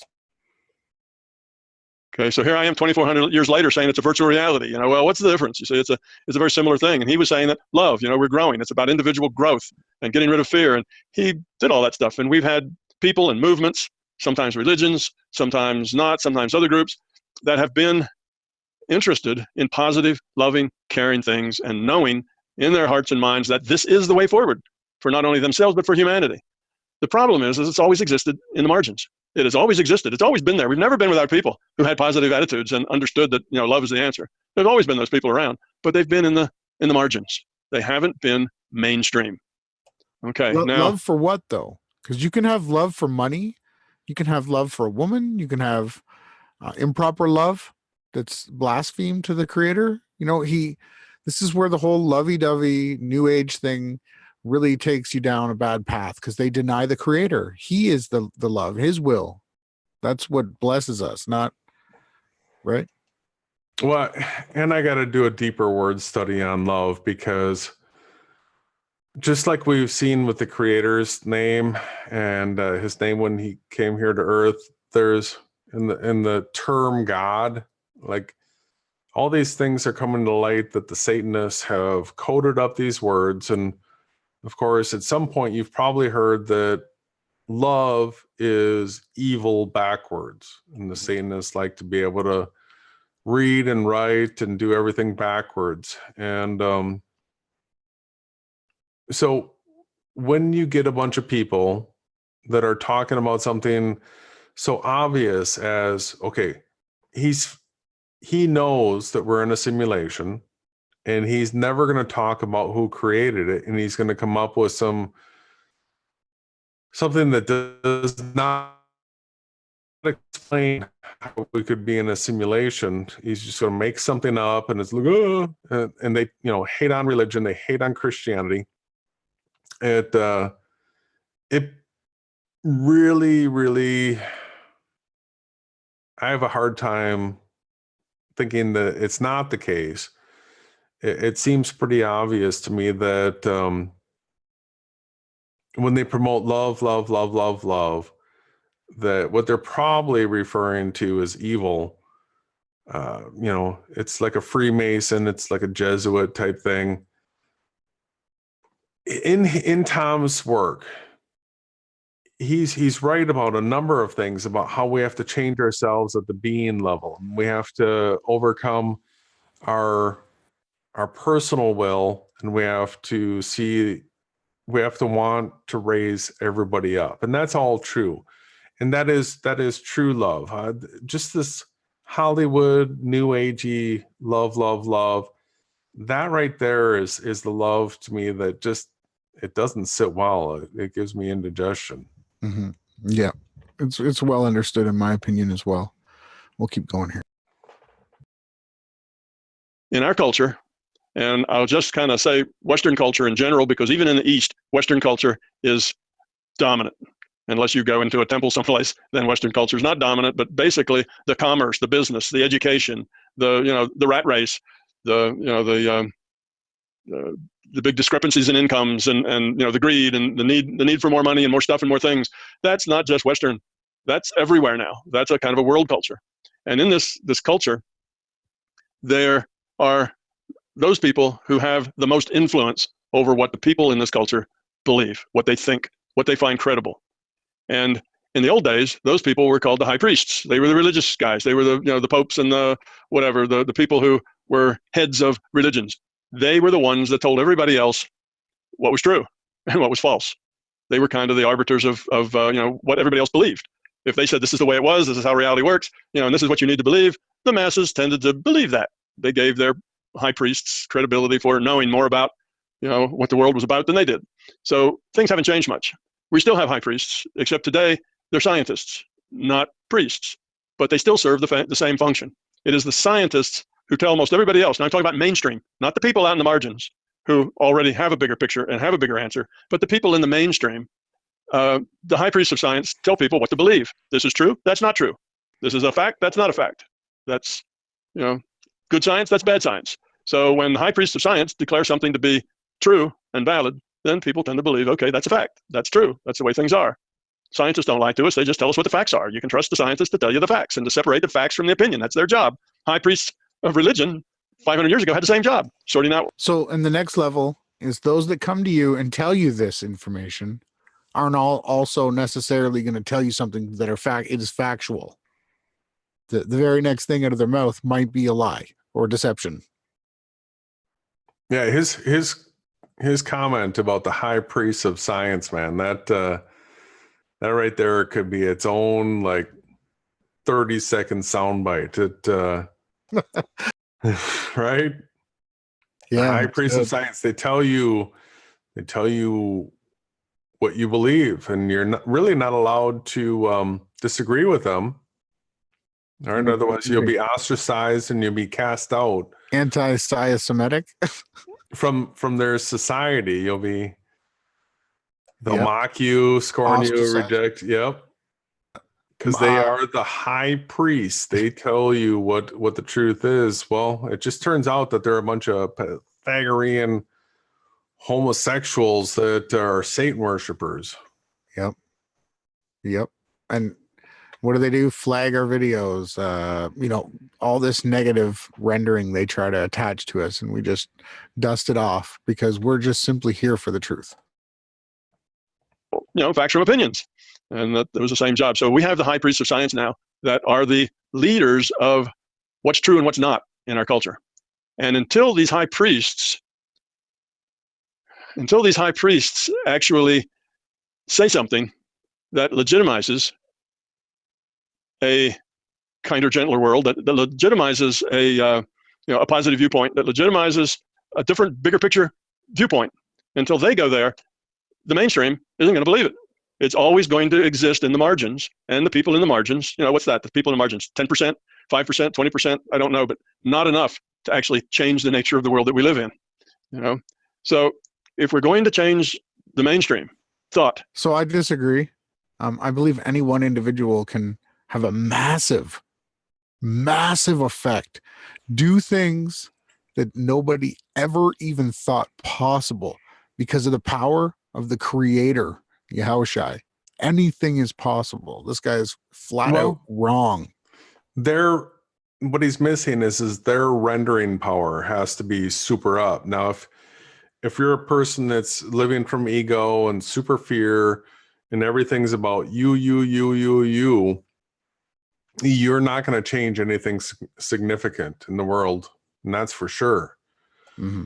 But if you've overcome all that and what you're working towards is the greater good that is part of the creator's will, Yahawah's will, then it's going to be super blessed and amplified. Now he can work through you, right? So you're a conduit in this world through which he can manifest his will. So now all of a sudden the power is limitless. Amen. Hence the channel. Then it's going to have to be through the high priest of science to do that. Because I think we can stay out on the margins, and we can have, peace day and peace week, and we can demonstrate, and we can explain to each other, how love is the answer, and we can do that. And there will be thousands and thousands of people who will agree with us. And there'll be a lot of others who will kind of nod and say, yeah, that sounds good. And after they nod and say, yeah, that sounds good, they go right back to their living their lives the way they do. They won't really change themselves because you haven't gotten inside of their kind of credibility barrier, if you will. You haven't affected their life in some way. So that's our problem. We have lots of people that show up and nod their head and say, yes, I understand. I get it. Love is the answer. And 3 weeks later, nothing's changed. And that is true. And I still have faith and believe fully that will change when the creator is ready. And what we need to do is to believe that he will come and do that we will have that change where the people that are around will want to learn, will want to be better. And this is what's going to happen, right? Yeah. He can't say any of that. And the powerful renderers in this world will have their mind full. Right. So the question is, it's the chicken and the egg. Is it the person that's doing it, or is the creator sitting back and just waiting for the conduit to work through? Us being Christians, I believe that we are just opening ourselves, making ourselves available to the creator to manifest this, and that he has the oversight, that he's seen the end from the beginning. And that's the reason why prophecy and all that works, because he knows the outcome. He knows that there'll be people that stand up, fill those voids, that become the conduits, that all these things manifest and happen exactly as written in the scriptures. So it's a self-fulfilling thing in a simulation. That's the power in the written word. That's the power in spoken word that hasn't been corrupted. It's all code. It's all code in this world. I mean, Tom talked about it if we missed it. It's an information-based reality, and the way we interact and manifest with everybody else is through our written and spoken word. Yep. Their life. They're just the same as they were. They're in the same job with the same relationships, with the same fears and the same ego and the same beliefs that they had before. So that's what I mean by mainstream. To get into mainstream, you really have to have a mass changing of people's reality, of people's understanding. You have to go from a little picture to the bigger picture. And though we've always had big pictures in the margins, we haven't yet had big pictures, in the mainstream, at least not that lasted very long. So I think the way forward, and again, I'm very biased this way because of who I am and where I come from. So I, and I offer that, freely. This is Tom Campbell's viewpoint. It's a grain of salt or whatever. You don't have to take it too seriously. But what I see is that we are coming upon the time when, and I'd say a critical time, but we're coming to the time when this massive change in the mainstream can take place. Up until now, it just didn't have the infrastructure to support it. Up until now, all those little bubbles of enlightenment out there in the margins were all local. And it's all it all turns out to be a local thing. Well, it spreads around. Sure, Buddhism's everywhere now. Buddhism's probably spread more than any religion in the last 50 years. And Buddhists have a real caring, loving philosophy. But again, most Buddhists, just like most Christians, go listen, say, yeah, nod their heads, give a little money, and then go back to their lives and are just the way they were, before. At least he threw that part in. But he that's the way it's like the Buddhists are loving or whatever, and Christians were like this secondhand afterthought. He doesn't like Christians. No, that's okay. We'll keep going. I'll go to the next clip here. This one's Tom's begging the question.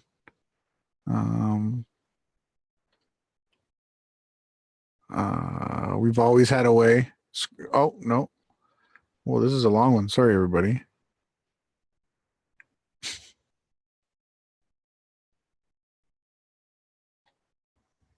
Let's just listen. That there's this question hanging. The elephant in the room says, oh, where's the computer? Who's the programmer if this is a virtual reality? And why is it being programmed? That will kind of let the cat out of the bag, what is it, open the box of troubles, or, the can of worms, whatever you want to say it. That's going to raise a ruckus, because that means that we are not physical beings. We are information. We're consciousness. You see, that these bodies are avatars. And when we get to that point, then who is the computer? Well, I expect about then there's going to be this big fight among all the standing religions about, my God's a better computer than your God, or a better programmer than your God. And that will be the religion's time to jump into that vacuum and take power. Ding! But I'm hoping there'll be enough people who won't buy that. All right. Yeah. He doesn't want people to buy that. He says that the religions are going to jump in. Well, it's a false argument. All the religions are wrong. They're verifiably wrong by the fact that they teach heliocentrism. It doesn't discredit the Bible. The Bible is the truth. It's the word of the creator of this world. This world's been around some 6,000 years. And we know from the Bible who the first two people were, and we know what happened up until a flood where it was brought back down to 8 people again. And then we know what happened right back up until this day again. We know who the creator is. And, he calls him the programmer. I don't like that term. Creator. It's obvious, but you get a guy like Tom and this guy, they're heliocentrists, right? They're creator deniers. Yeah. So that's a kick in the pants right there. When you get people talking about a simulation that just all of a sudden eradicate and ignore that simulation requires a creator. There is no example of a simulation that didn't have a creator. And then, okay, so we look at the evidence, which mythological and in the scientific mind's creation storyline would have the most verifiable proof, power, and that's easily the story of yahawashi being killed for the sins of the rest of creation. That story being raised back to life. The Buddha didn't claim to be a creator. He didn't say he No. created this world. Yeah, I am. And he also continued to explain to people everything that was happening, and on a way higher level of not being the body, and teaching us to sacrifice and to give our lives is the way to save them. Like I said, the Book of Thomas has so much more knowledge in it than this whole entire presentation. The scriptures are easily the most verifiable way that we can find out who created this reality. And having no fear. I mean, those keys right there. I mean, Tom talks about the importance of overcoming fear and all that. Well, that's just a rip off from the Bible, but he's not giving the citation. He's not saying where that came from. And so here he's going to tell you the quick way to happiness. Here we go. You can be happy right now in this world with all its greed and all its vices and all the things that don't work well. You can still be happy here. Step number one is to realize that you have choices and you have to take responsibility for the choices you make. And if you're unhappy, it's because you choose. You're making the wrong choices. You're letting your fear and your ego and your beliefs make your choices. And if you let them make your choices, you will be unhappy. That's how you get to be unhappy. Not only will you be unhappy, you'll also be in pain, and you'll be miserable, and you'll be, you'll never be satisfied. You'll always be like you're trying to claw your way to the top, and you never quite get there. And if you do get there, you find out the top's not such a big deal anyway. You're still unhappy. You're a millionaire and you're still miserable, and So this is a huge problem that you will find throughout most famous people, and successful people that get everything that they desire. Life becomes super empty. Claw your way to the top. Get yourself into a position where to worry about your physical means anymore, right? Now all of a sudden you got this nice house, you got the means to pay for it, you can travel, you can go eat out, buy the clothes you want, enjoy the entertainment that you want, and you have none of those concerns anymore, and you're fully enriched that way, and yet they're totally unhappy. Yep. And that is the most overdone script ever. Mm-hmm. Yep. Well said. Completely true. Here he's going to get into his afterlife thoughts. Well, that was a lot. So I'll just make some comments through a whole bunch of it, because we are winding up here on 2 hours. And that is that, one, you mentioned. That's hilarious. We're exactly 2 hours into the hangout too. What a coincidence. No coincidences on the flat earth, right? I want to know about afterlife or whatever. Well, as consciousness, you're immortal. There is no death. Death is what happens in the simulation. Death is not for you. So this is a huge deception that he's telling here. In a way that if you go the way of Satan, you will be in everlasting hellfire. So it might be limitless hellfire. Or if you give your life and you serve the Creator and you do his will, you get everlasting life. Right? He's not going to tell anybody that question. I really worry about him. I pray for him, this Tom Campbell, and that he repents of his ways, accepts the Creator. Well, the satanic mystery schools, like if you go back to Pythagoras, he's like one of the first to teach and have a mystery school that acknowledges like reincarnation. Buddhism and other Eastern religions, talk about a recycling, that your soul, your spirit, your consciousness never dies. The body does. The entity you continues to exist, and that you recycle, and that you come back and do these trips over and over. There could be some truth to that, but we do know from the scriptures, we've got the script from the Creator that this cycle doesn't go on forever, and that there becomes a judgment point, which if you look at the timeline of the scriptures, we're right up on it now. That cycling that they may have become accustomed to and used to ends. And now via the judgment, you're either going on the new world where pain, suffering, all those things cease to exist, or you're going to eternal torment. And so that's the reason why we come out here where we fight hard against the people that shill against this, because eternal life is at stake, and all we can do is try to share this news with people. Exactly, for free, and because this is what we truly want to do. So now in this next clip, Tom's going to explain how we scientists, quote, make up fields.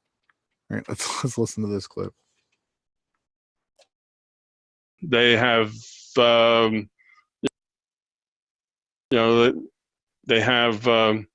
take up space. So you have something that you can't see, you can't hear, you can't smell, doesn't seem to take up any space. Yet we're supposed to say that it's real and physical. It doesn't meet any of the rules for physical. So it is really just a mathematical contrivance. We have the rule set, and this rule set works the way it works, and we can make up fields as if there were a field. And that helps us understand and use the rule set. It's a handy thing for us, but there are none of those things. So gravity is just like that. About 2 years ago, the physicists thought they saw a gravity wave. They didn't measure a gravity wave. There's no such thing as a gravity wave. They measured a force. Okay, they measured a force. A fictitious force. They made it up. They were running simulations, and they had it set to go off that day at that time. Well, and I'm glad that you have this clip here. I was going to bring it up to you. I think what Tom has done here is deliberately flipped this to its reciprocal in a way to make himself discreditable, all right, via other scientists or whatever. He's saying that fields don't exist, and that all that exists are forces, which are rule sets of the Creator. But have you ever held a compass or something like that near a magnet? Have you ever, a field, electromagnetism has a field to it, where your Wi-Fi router has a field to it, where you go out a certain distance and you don't pick it up, and then close it. The stronger the field is to it, right? Yeah. It's measurable. Measurable. Feelable. Observable, measurable fields. Fields truly do exist. A Geiger counter. You can have a piece of radioactive metal, all right, and you go long distance away, and it just clicks, click, click, click, and then you get closer, and it's click, click, click, click, click, click. You get real close, and then all of a sudden it's right. It's because it's a field. It's emitting a field. Now the term force, you gotta understand that there is real force, right? That's what it takes to push a mattress through a doorway, and it takes force to get the mattress up the stairs, and it takes force to pick up a bag of concrete and stuff like that. Those are all forces, but gravity it's a fake force. It's a fake force. Fictitious, they call it. Fictitious, yes. It's not a real force. And he just admitted they make it up. Yeah. Should we keep going? Yeah. In this clip, repeat, repeat, repeat. You know, we even heard George Bush, who else? Ronald Reagan. Anybody that's successful in anything that they do, they have to repeat, repeat, repeat. Let's hear. But the trick is that if you repeat things through repetition, things will sink from your intellect into your being level. That's why when you do an affirmation, you know, I'm going to get rid of my fear and take responsibility for my life, and you write that on your refrigerator and you repeat it, you know, 100 times every day. Well, if you look at that intellectually, you'll say, well, that's silly. You know, reading a sentence 100 times in a day isn't going to change anything in your life. But what happens, it does, because repeating that sentence 100 times in a day, that sentence moves from your intellect down to your being level, to where you're not just reading a sentence, but it becomes a part of you. So repetition is important. And repetition is one of the ways we get things that are in our intellect down into our being level. So if you want to act better and act kinder, that's nice. But keep doing it and doing it and doing it and doing it and doing it and doing it. And yes, it started in your intellect. You were just trying to act kind because you thought you should. And it's not because you were kind, but you just thought you should and it would be better. But if you keep doing it enough, you'll become it. Fake it till you make it. And, you know, that's great advice. It really, really is. If you swear a lot, you just keep practicing not swearing. Just keep practicing. And sooner or later, guess what? You won't swear. Just like me. I was in quite large, and I've been working out. I'm in my 3rd month now. And, you know, every day it chips a little bit of the weight off. I get a little bit more healthier. And this is through repetition, over and over and over and over again. You got to work out. You got to be mindful of all your decisions. Becomes a habit after a certain amount of times, right? Don't they say that you have to do something 28 times before it becomes a habit? Mastering a martial art, it's 100,000 times. So you have to throw 100,000 right hooks, and then you'll be a master of the right hook. Right? Wow. Just one. Mm-hmm. One master. And then each art has its own. That's why, you know, you'll hear guys that fought in the UFC, and they'll be on Joe Rogan's podcast, and they'll be like, well, you know, I'd like to go back to judo and get my black belt. They're not even black belt judo people, because you have to literally, you know, achieve all of these different things. And it actually takes time. You actually have to do these things. And here, this clip's going to get into what created consciousness. The clip's going to end at 2:30. I just want to run. So it's all part of a thing. So I start back at the very beginning, start with a kind of a hand-waving conjecture about where that first consciousness awareness came from, because you can't say anything definite about it, because you can't get outside of consciousness to look back at it in a objective way. So that right there shatters Chris Geo's entire movement. Boom. Ayahuasca just imploded. Blown up. Boom. Imploded. Boom. Right? He comes flat out and says it. And I'm sure he's done that path. You cannot get outside of the simulation and fix it like Satanists think they can do. You can't drink ayahuasca and fix the simulation. Yeah. Maybe you can work on yourself.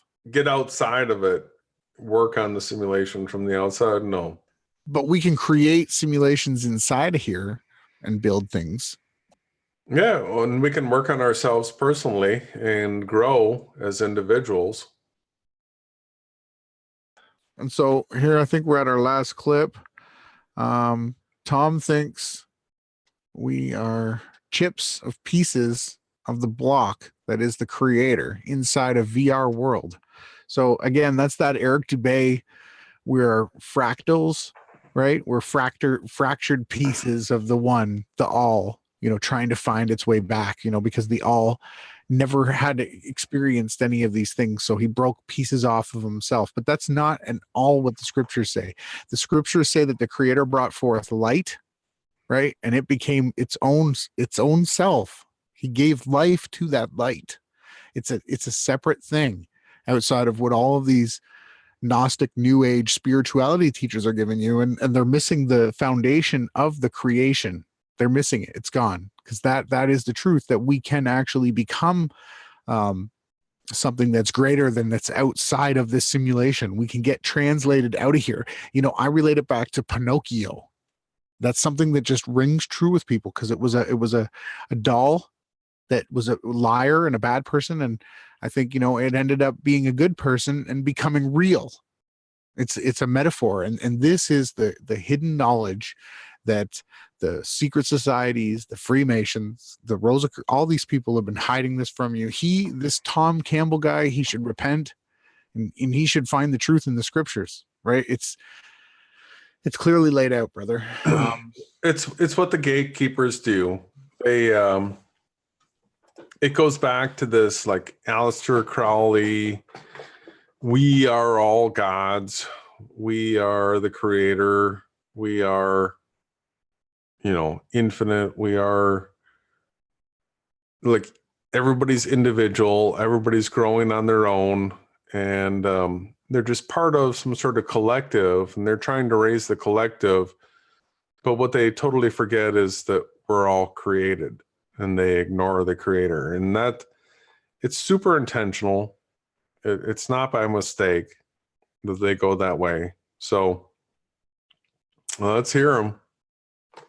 Okay, let's go. I might end it off with the video again because there was a lot of people that missed it. Yeah. It gets blocked usually, that video.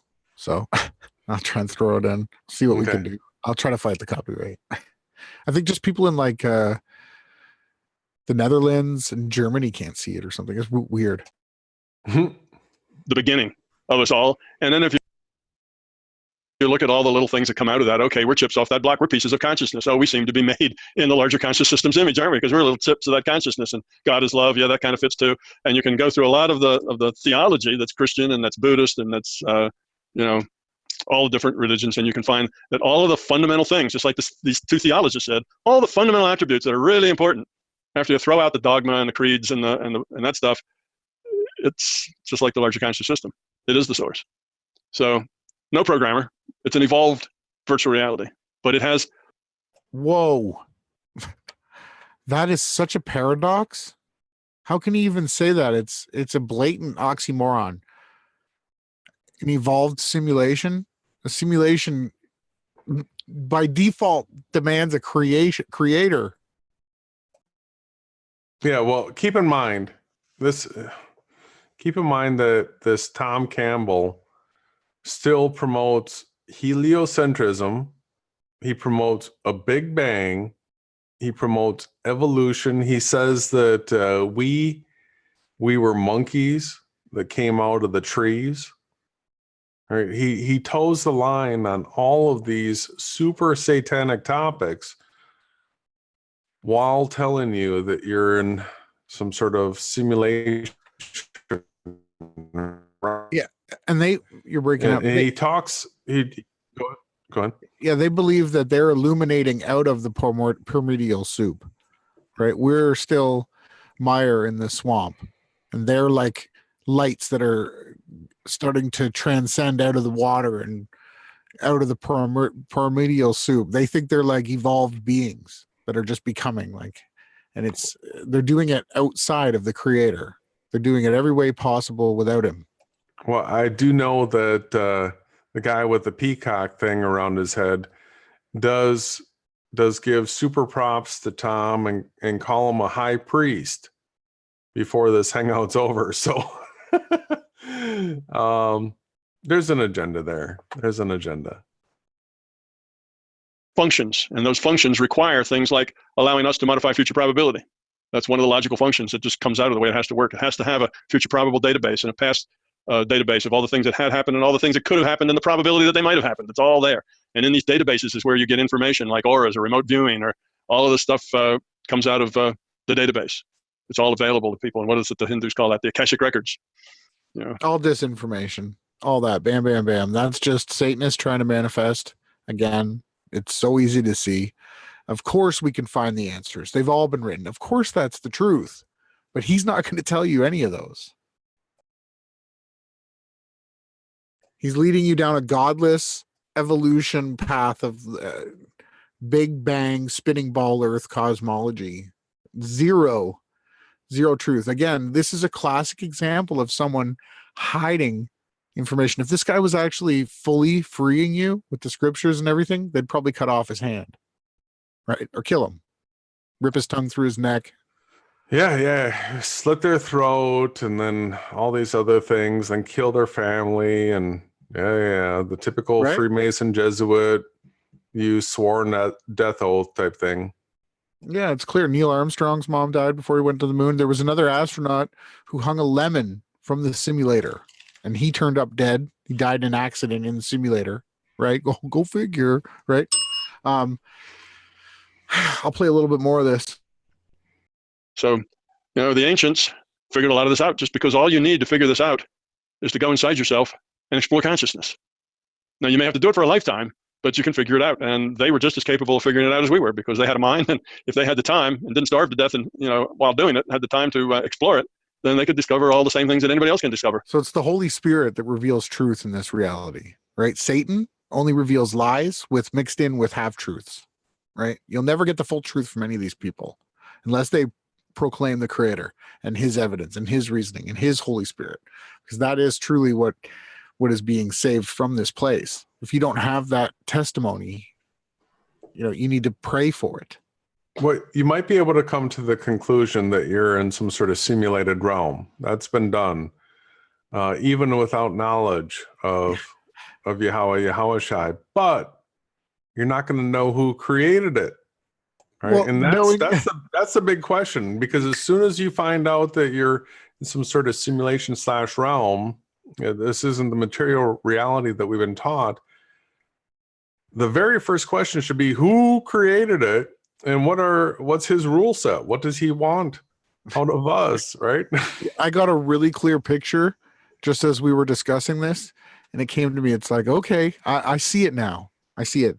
These guys are like in the computer game. They're in my Nintendo, and they're like, oh, we're in a Nintendo game. We're in a Nintendo game, right? And what we're saying is, yes, you're in the game. Now figure out how to win.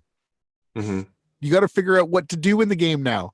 Don't just know that you're in the game. Okay, that's great. That's a great first step towards the game, but you need to realize why you're here. And that is because you have to figure out why you're here. And the reason is that the scriptures will reveal all that to you.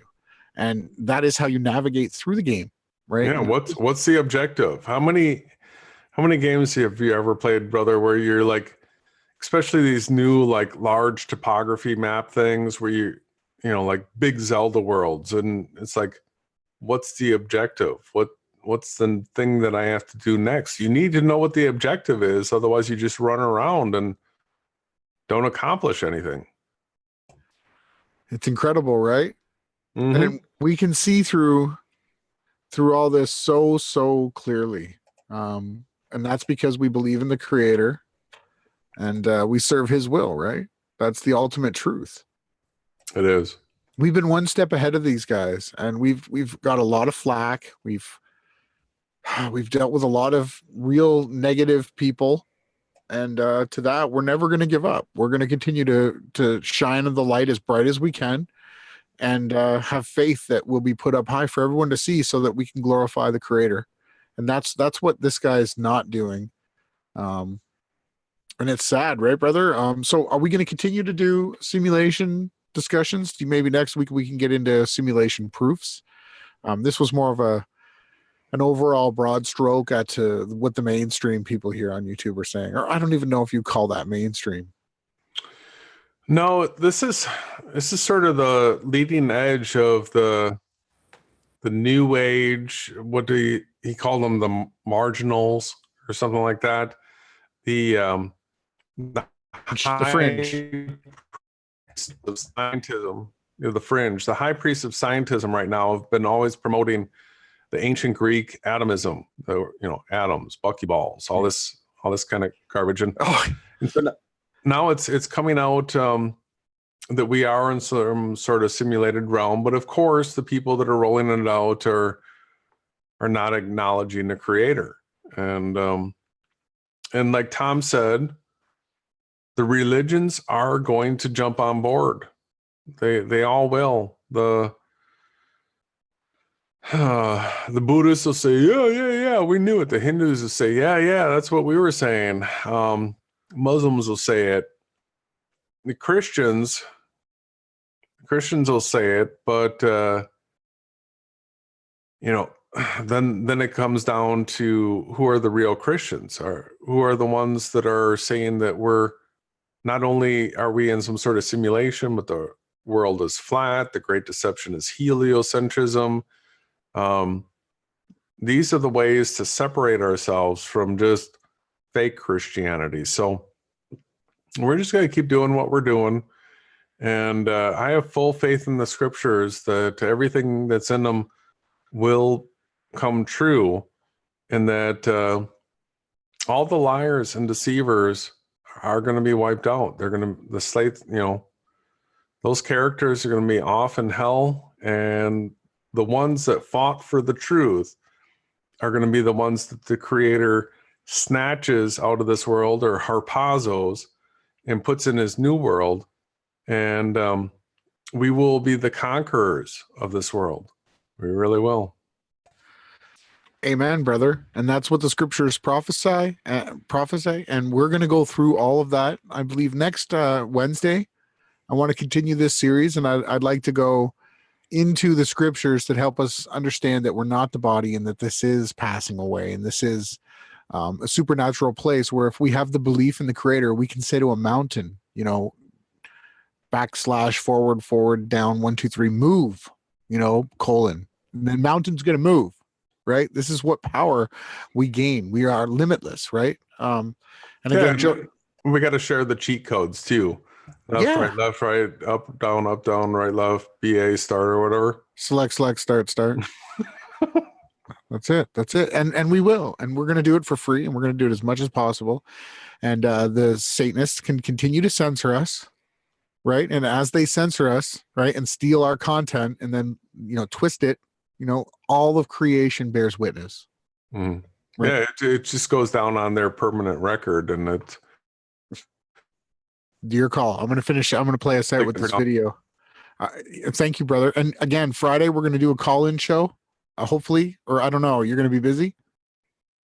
I think it'll work. Call in Friday and hear from the group. And Sunday we'll get into scriptures, right? We've just begun looking into the lost books of the Bible, of the 66 book canon, the ones that were taken out. So we're going to go into that. And again, thank you, everybody. Remember that you're limitless in this created reality, as long as you follow the path, the direct path to the Creator, and his holy scriptures are the way. And where do people hear this, my brother? Only beyond flat earth. That's sad.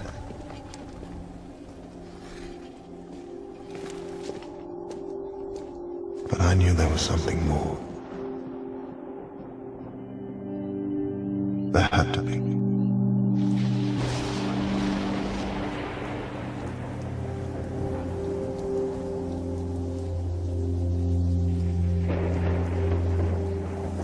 He created this garden for the same reason he did everything.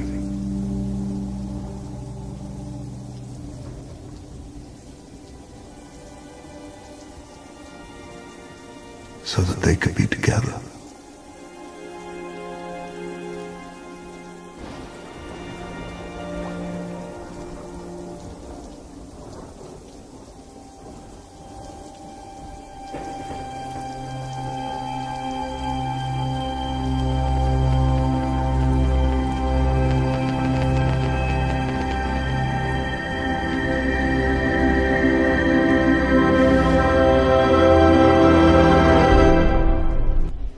What is the nature of consciousness?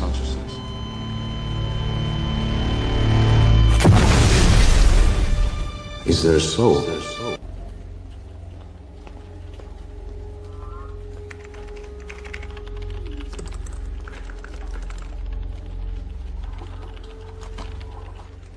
A new type of thinking is essential if mankind is to survive and move toward higher levels. Albert Einstein said that more than 50 years ago. And it couldn't be more relevant than it is today. Intelligent machines will soon allow us to conquer our most intractable challenges. Not merely to cure disease, but to end poverty and hunger, to heal the planet, and build a better future for all of us. For 130,000 years, our capacity for reason has remained unchanged. The combined intellect of the neuroscientists, engineers, mathematicians, and hackers in this auditorium pales in comparison to even the most basic AI. So, you want to create a God, your own God. It's a very good question. Isn't that what man has always done? In this program, we'll explore the discoveries, where they lead, what they mean in our lives, what they're telling us today. So let's begin at the beginning with what scientists are now calling the forbidden question. Is it possible that each moment of every day of our lives is actually happening inside of a simulated reality that looks and feels totally real to us? First, I'd like to be absolutely clear about precisely what a simulation is, what I'm talking about when I refer to a simulation. A simulation is an experience that allows us to immerse ourselves in an unfamiliar environment, first. And second, it allows us to master the parameters of that environment in a relatively safe way while minimizing the risk of injury to ourselves or to one another. So the idea of a digital environment is certainly nothing new for us today. We already use simulated environments in a number of places. For example, what you're seeing on your screen right now is a musical awards show. It was actually hosted in Orlando, Florida, and the woman that you're seeing standing on the left is the host, is the MC of the program. And she's presenting an award to two musicians who could not be present at the actual ceremony because of schedules. They are performing in London, England. Now, the audience didn't know that. So you're seeing a holographic projection, a virtual reality of those two performers as if they are live on stage with the MC. And as you see on your screen, it's very difficult to tell that they are not actually there. The audience didn't know that these people were not really there. So the point here is that we're already using these simulations in a number of ways in our everyday world around us. The new theories that we're talking about are asking the question, are we living within one of those simulations? So with this in mind, I want to go back to the original question that I asked only a few moments ago. Are we in one of those simulations right now? In a massive simulation, the size of a universe. And if we were, let me ask you this, would you know it? Would you know the difference between what is called a base reality or a fundamental reality and a simulated or a digital reality? Is everything that we're seeing happening in our everyday lives a part of this simulation?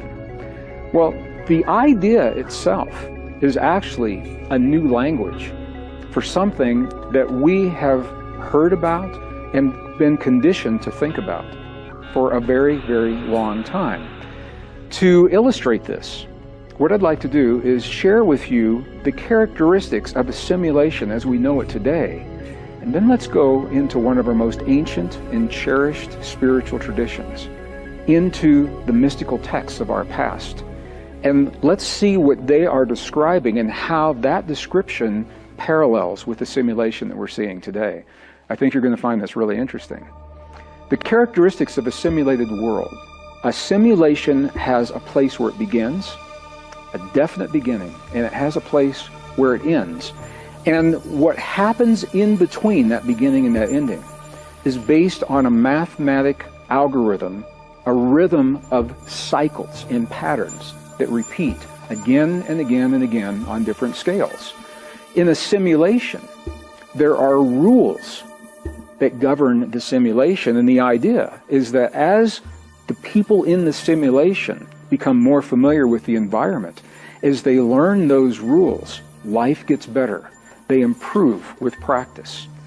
In a simulation, users have access to another reality that is not within the simulation.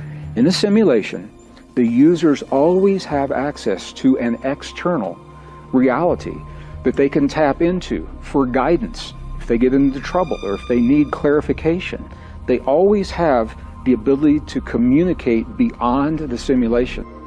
Every ancient spiritual tradition tells us that beyond the world of our everyday senses, that we have direct access to a guidance and a wisdom that is not part of this world. We have access to an external reality or an external guide. So when we make these comparisons, except for the language, you can see the similarities. Is it possible that thousands of years ago, our ancestors were trying to inform us in a language of their time, something that they understood that we are only beginning to awaken to the possibility of happening in our lives, that we are actually in an artificial world, a temporary world that has a beginning and an end, that we're learning something here, and that we have access to an external guidance when we need that access. But the idea is that where we end up going depends on how well we learn the rules and the principles of this world that we're living in now. This parallels the ideas of a simulation almost to the T. So as we learn to embrace things like compassion, forgiveness, the honoring of life, things like that, that prepares us to live successfully in whatever world, whatever environment it is that we're moving to beyond this world. What is it saying to us? What are we asking ourselves to remember? If consciousness is informing itself through the art, maybe the theme of the art is reminding us of the deepest truths of our existence. Look at the films that are so popular right now, things like The Matrix that I just mentioned, or Avatar. Both of these hugely popular films, they touch something so deep within the individuals, something that so many people said was so familiar to them. Some people actually cried when they were watching these films because it touched an element of truth within them. In both of these films, there are artificial environments, simulations, where humans are projected into lifelike bodies, just like we have right now, so that they can interact in these environments. The question is, are we already there? If you were living in a simulated environment, would you even know it? And how would you know it? Can you tell a simulation from a base environment? So then one of the implications is, if we are in a simulated environment, what are we going to do? Well, we're going to have we're going to be descretized, that is fuzzy on small scale. We're going to entangle states, means quantum mechanics. We have the holographic principle that everything inside of a given volume is encoded on the surface. So here's an example, right? The hand and the apple are encoded on a two-dimensional sheet, but projected into 3 dimensions. That's a way to keep track of everything. And the large scale in space and time may not match the small scale. So let me finish up. Human beings are ill-equipped for determined reality. Physics, so this is actually a selling thing for physics, is a fundamental test of our realness. Currently we have contradictions. Is that because we're not good at resolving things, or is it because we're in a simulation?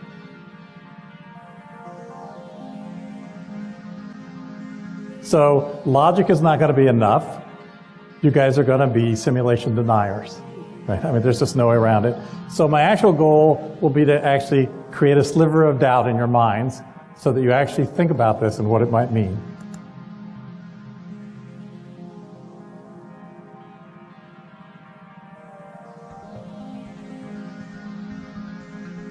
Is that because we're not good at resolving things, or is it because we're in a simulation, right? And what would that mean? Thank you.